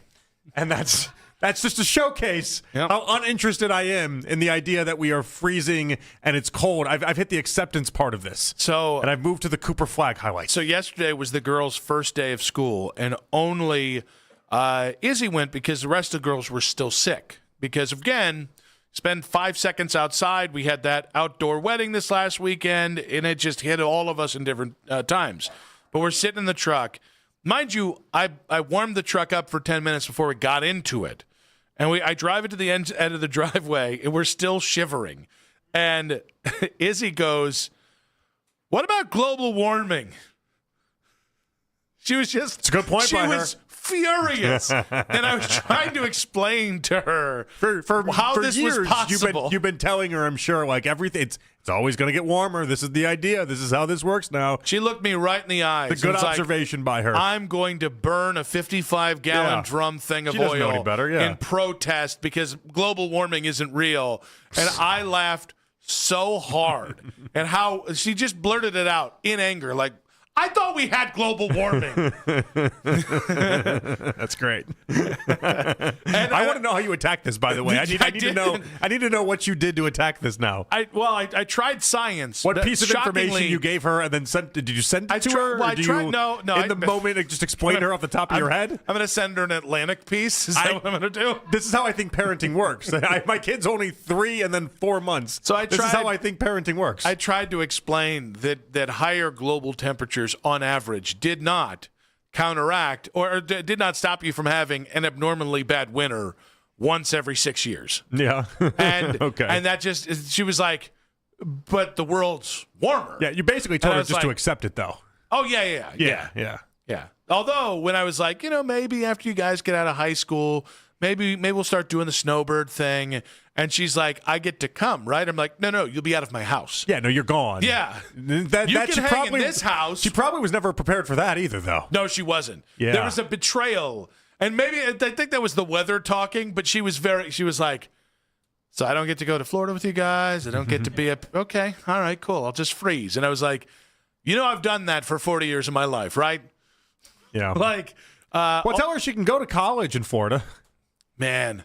That actually, so Ness and I have talked, would you do anything differently? I love BG, and I did. And if I stayed in the North, BG would always be the place because my best friend went there with me, and I met so many good friends. You'd have a new best friend that went there with you, whatever school that was in Florida. But I remember we had this girl. Her name was Jess. She was I think it was Jess. Yeah, Jess. So she was a senior when I was a freshman. Mm-hmm. And we were in a class together, and she just wouldn't shut up about how she was going to the University of Miami. She was like the whole first half. She was waiting to get accepted. And the whole time she was manifesting it as if getting into the University of Miami is really anything. I didn't tell her that, but she's like, I got straight A's. I got to get in. And I'm like, it's Miami. You'll be in. You got a 4.0. You're going to be fine. Honestly, you might be too good for Miami. They're like, are you sure? It's not that easy of a school. But I remember, come on. It's a Florida party school, but it's not. It's Akron. Like the Miami in Florida? Yes. No, it's not Akron. Yes. No, it's not. Sir. Now you're going to make me look up Miami qualifications to get in. Yeah, they don't fluff those at all? Listen, come on. Just because Bella Danger got in doesn't mean the whole school is discounted. No, she's risen the GPA. Yeah. The A isn't what you think it stands for. Okay. But this girl, Jess, was like insistent upon going to Miami, and I never got it. I was always like irritated. I was like, there's so many good Average schools. GPA 3.89. Yeah, they don't cook those books middle at all, 50% Charlie. of the ACT is 30 to 34. I'm not talking today. Middle 50% SAT is 13, 16 to 14, 8. It's hard to get. It's an 18% admission rate. It's hard to get into Miami. I'm talking 20 years ago, where you had to have a kilo of something to get in, and that was like that's how you paid for college. So they've raised the rates now. Good for you. 20 years ago, Miami football. That's all I need to say. Honestly, there's enough people that tell me that's how Ohio State used to be. Oh, it is. Like 100%. Ohio State used to be like very, very easy to get into, and now it's like incredibly hard to get into. 20 years ago, when I went, I was like, I don't have the grades for Ohio State. I saw a guy with a 2.6 GPA get in, and I was like, but I already said I'm going to PG. I was a little upset. Never applied. A little upset. Now, but she came back the next year, and she was bronzed, and she was 10 pounds lighter and the happiest I've ever seen. And I was like, how fake? I went to my dream school. Oh, fake. It's the lifestyle. Yeah, 100%. No. She wanted it. She went out and got it. And now I'm thinking, that's the smartest woman I've ever met in my life. Well, what's even smarter is the people that's not like Miami or any of the bigger schools in Florida. Like if you go to like the FGCU, like Florida Gulf Coast, go to one of those type schools because they're on the beach. You get all the advantages of being in Miami and everything associated with it and all that, and it is just an understood. We are there to have a good. It's like it's not too. It's like better weather Arizona State. Like everyone's playing with the same idea. We're just there for the tan. We're there for the good time. That's all we're trying to do there. Now we've talked about it. And you don't even have to take the school part of it serious. Now that I've talked about it, I might be dead. If I had gone there, I might, or maybe I'm like 225 pounds and like a fitness trainer in South Beach. Or just not too just late. Taking advantage of cougars and whatnot. Not too late to go ahead and go back and get that degree. I think it is. Yeah, I think so too. It serves you no purpose at this point for yourself. And really, college at this point serves you no purpose either. I can go back and get a doctor. They're like, why are we hiring a 48-year-old doctor? You could also just go drink on a beach if you needed to. I mean, it's really, we can accomplish all these things. We're like one more negative 10-degree day of me just being like, I'm going to Florida. If you guys want to join me, that's great. But it's been real. It's that bad. Yeah. It's not great. Also, Ness sent me pictures. She's been cooped up in the house all week because I've taken my truck and her car doesn't have four-wheel drive. Mm-hmm. Yeah, she definitely got her car stuck. That sucks. So, and she's like, she's just sending you right now? Yeah. So she said, when you get home, can you push me out? I've been on one leg for most of today. Yeah. I responded, why don't you just take my truck? And she went, oh, yeah. Doesn't look good. That car did look stuck.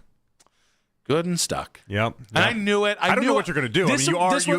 You're doing crutches today. I really don't know what you're going to do. In fairness, this one's on me. Because I thought to myself, move the car. Because if anybody else tries to move that car, it's going to get stuck and you're going to have to deal with it. And every day this week, I was like, there's no way she's going out in this weather. There's not a chance in heck. And I was right 4 times in a row. Yeah. So my confidence really grew there. But what did she need? What did you have to go out and get? Freedom. She has been, you understand. She's going for like a drive around the block? Yes, 100%. That she has been at home, and the girls have been home most of the week.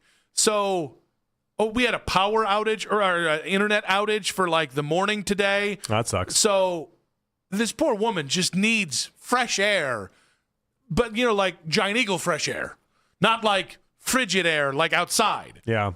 Do you have a generator?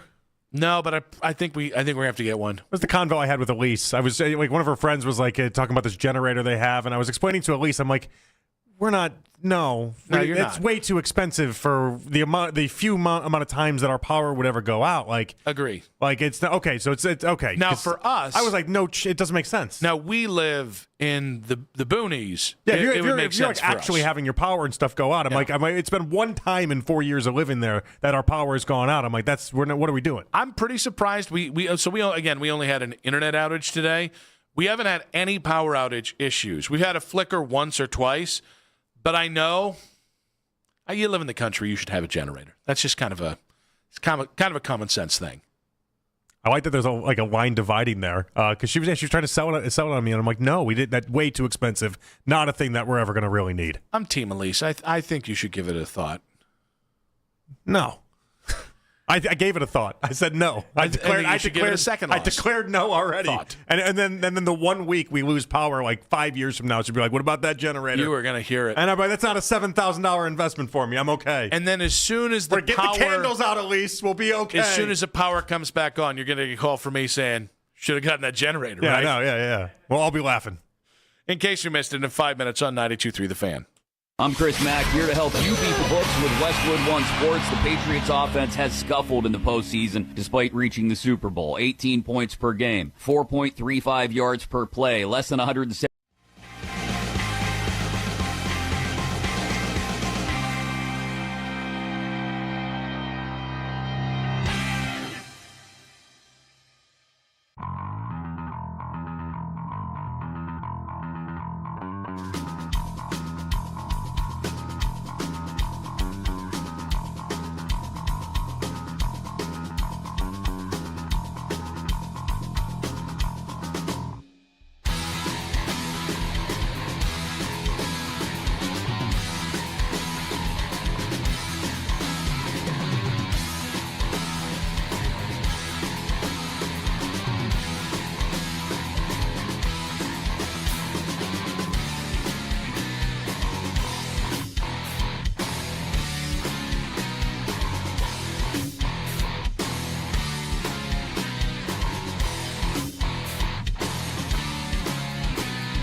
Dayquil Intense Flu provides powerful relief of your flu symptoms. I'm ready for that to-do list. Wow, you do got this. Dayquil Intense Flu, the daytime coughing, aching, fever, under your flu medicine. Use as directed, keep out of reach of children.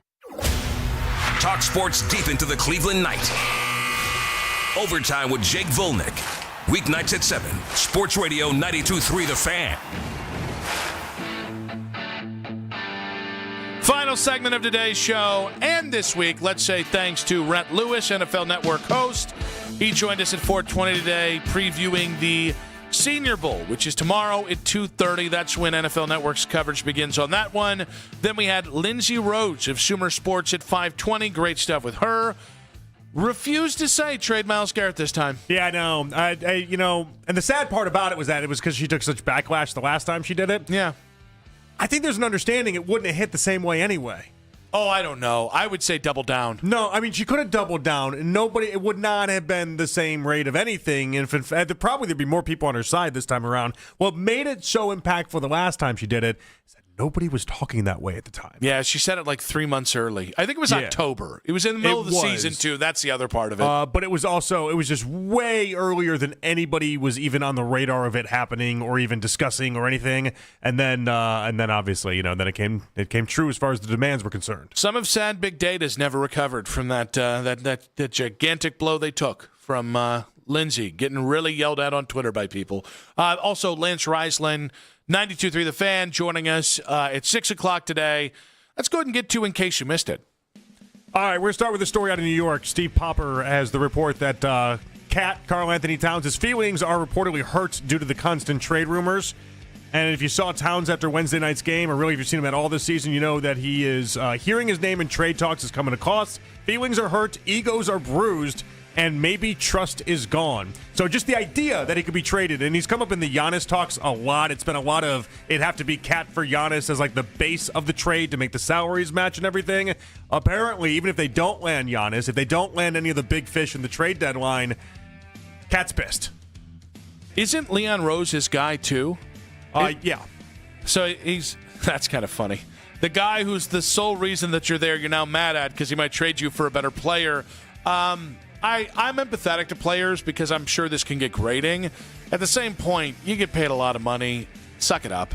Like you're not doing anything. If you're Cat and the rumor is you're soft and you're too emotional and you're too this, you're too that, kind of proving the point if you're letting trade rumors affect your attitude, mood, and play. Yeah, I always find it funny when people are surprised by this. It's like, what do you think the player's reaction is going to be, though? Like, especially if they've invested as much as Cat has into the process of this whole thing, and then all of a sudden you're like, yeah, but we're gonna trade you right at the peak of it all. You're gonna take that in a bad way. Of course you are. I'll say this: the Cavs might have missed their chance to win a championship. That might be if they save some money this year to get below the second apron.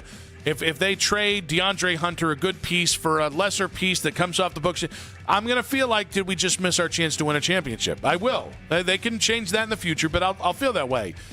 Kind of feel like the Knicks to the champion. Knicks winning a championship is out the door. The Mike Brown thing is a disaster. Karl Anthony Towns isn't the best player. Jaylen Brown's starting to break down. Like, even Mikal Bridges. Brunson, yeah. What did I say? Jaylen Brown. Him too. I threw you off your scent there. No, it was me. Mikal Bridges is 30. How the hell did that happen? That's weird. So even Josh Hart, I think, is older. NBA players are weird that way, too. They're 25 forever, and then they're 35. Yeah, that's very weird how that happens. It just sneaks up on them. There's a couple players earlier today I was thinking, like, he's 27 years old. But with Cat, yeah, this is not going well. Knicks are a disaster at the current moment. We'll see how it shakes out. But they have the same thing to rely on that we do, and that you're in the East, and right now it's early enough still in the season, even though we're beyond the halfway point, essentially. But you can still put it all together. Whoever comes out of the East feels like the sacrificial lamb. It feels like you were just going to get popped in 5 games by OKC or somebody else. Well, the West is just so much more interesting. There's so much more fun. The better teams are all there. It's just the reality of it all. All right, actress and comedian. Or comedian. I don't know what the difference between comedian and comedian are, but that's not great. Actress and comedian Catherine O'Hara passed away today at the age of 71. Her career spanned SCTV, Beetlejuice, the first 2 Home Alone movies, Christopher Guest movies, Bleeps Creek, as my kids would call it. Do you have a favorite Catherine O'Hara role? It's a good question. It's got to be the Home Alone stuff.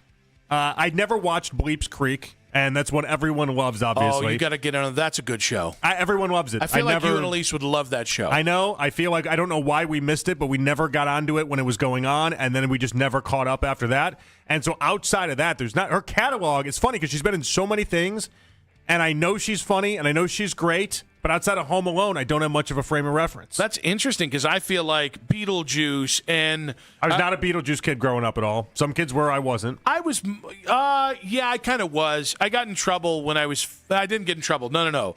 And there's a scene in it where he shrinks down and goes into the model town that the guy built and crashes the car and jumps up and honks himself and says, "Nice bleeping model." And when I was 5 years old, my parents laughed at that. So I hopped up, honked, and then said that, and that was my movie after that. Like, it almost feels insulting if I was like, I liked her in the studio. No, I don't think so. Because I liked her in the studio, but it also feels like of all the things she's done, that probably isn't the one that she'd be like, oh, I'm happy that that's your takeaway. But maybe actresses, maybe they don't really care about that. They just like you that you have a takeaway. No, I think that's such, like, listen, there are certain actors, actresses, comedians that you look at and go, this is the thing they're known for. I think it's so much more of a telling thing if you can say, you'll say one thing, I'll say another, Mac will say a third. I think that's awesome. And honestly, like, I can't pick one. Like all of it to me is, and again, like the Christopher Guest movies, if you guys haven't seen those, she is ridiculously funny in Waiting for Guffman. And everybody talks about, not for your consideration, the one with the dogs. I can't remember off the top of my head the name of it. But what I will say is, so she was really good friends with John Candy from their SEC TV days. Okay. And she had, as part of her eulogy for him, she had said something, and I'll paraphrase it poorly, that he left the world better than he found it. And that if in her dying days she will be able to say that would be a real accomplishment for her. And I think when you see all the people talking about what an impact she's had on them in one way or another, either personally or professionally, I think you can say it. And I think that's this person really cared and they put their heart into things. And when you worked with them, they were awesome.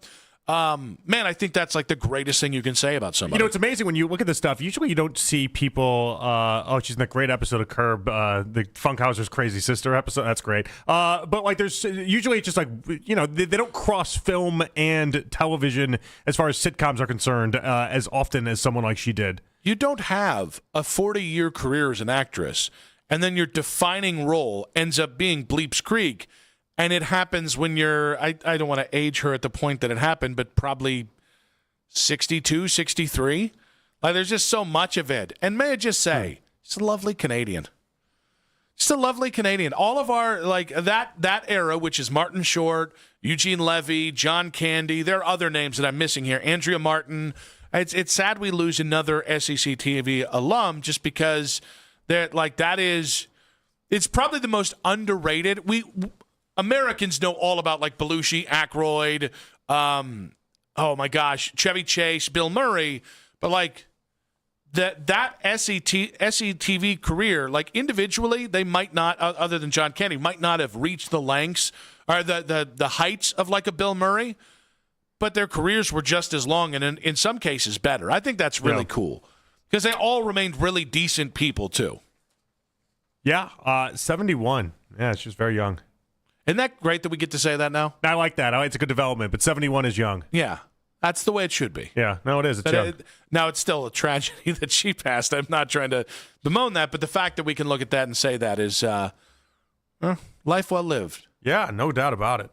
No doubt about it.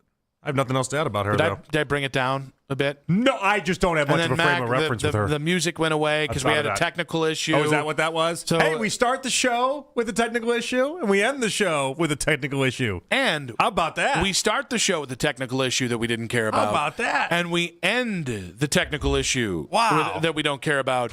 because that's Mac's job. This is a full I didn't want to circle have, moment. the upbeat rock music going while you're talking about, Catherine O'Hara's great career. Oh, so it was you an couldn't executive give decision. us an in memoriam bed?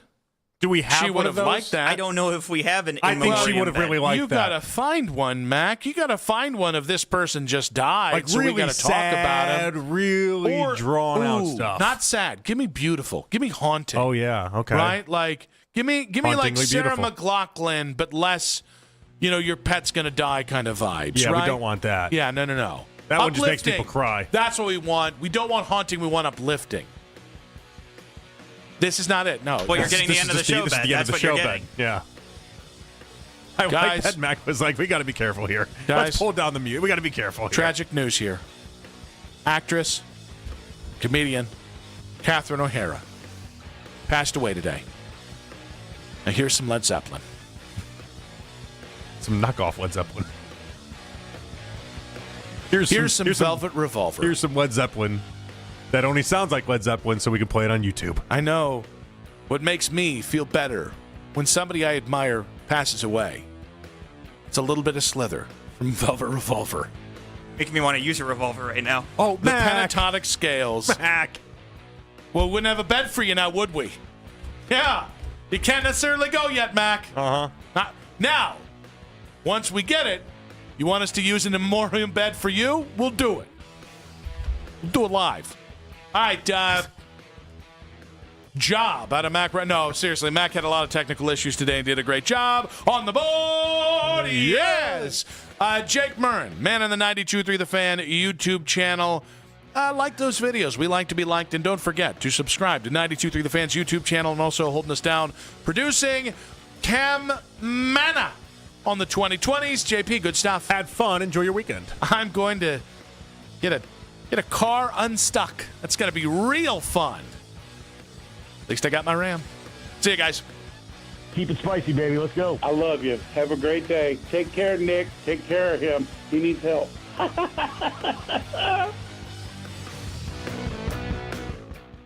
This is an Odyssey Sports Minute. For my tennis fans that stayed up all night, boy,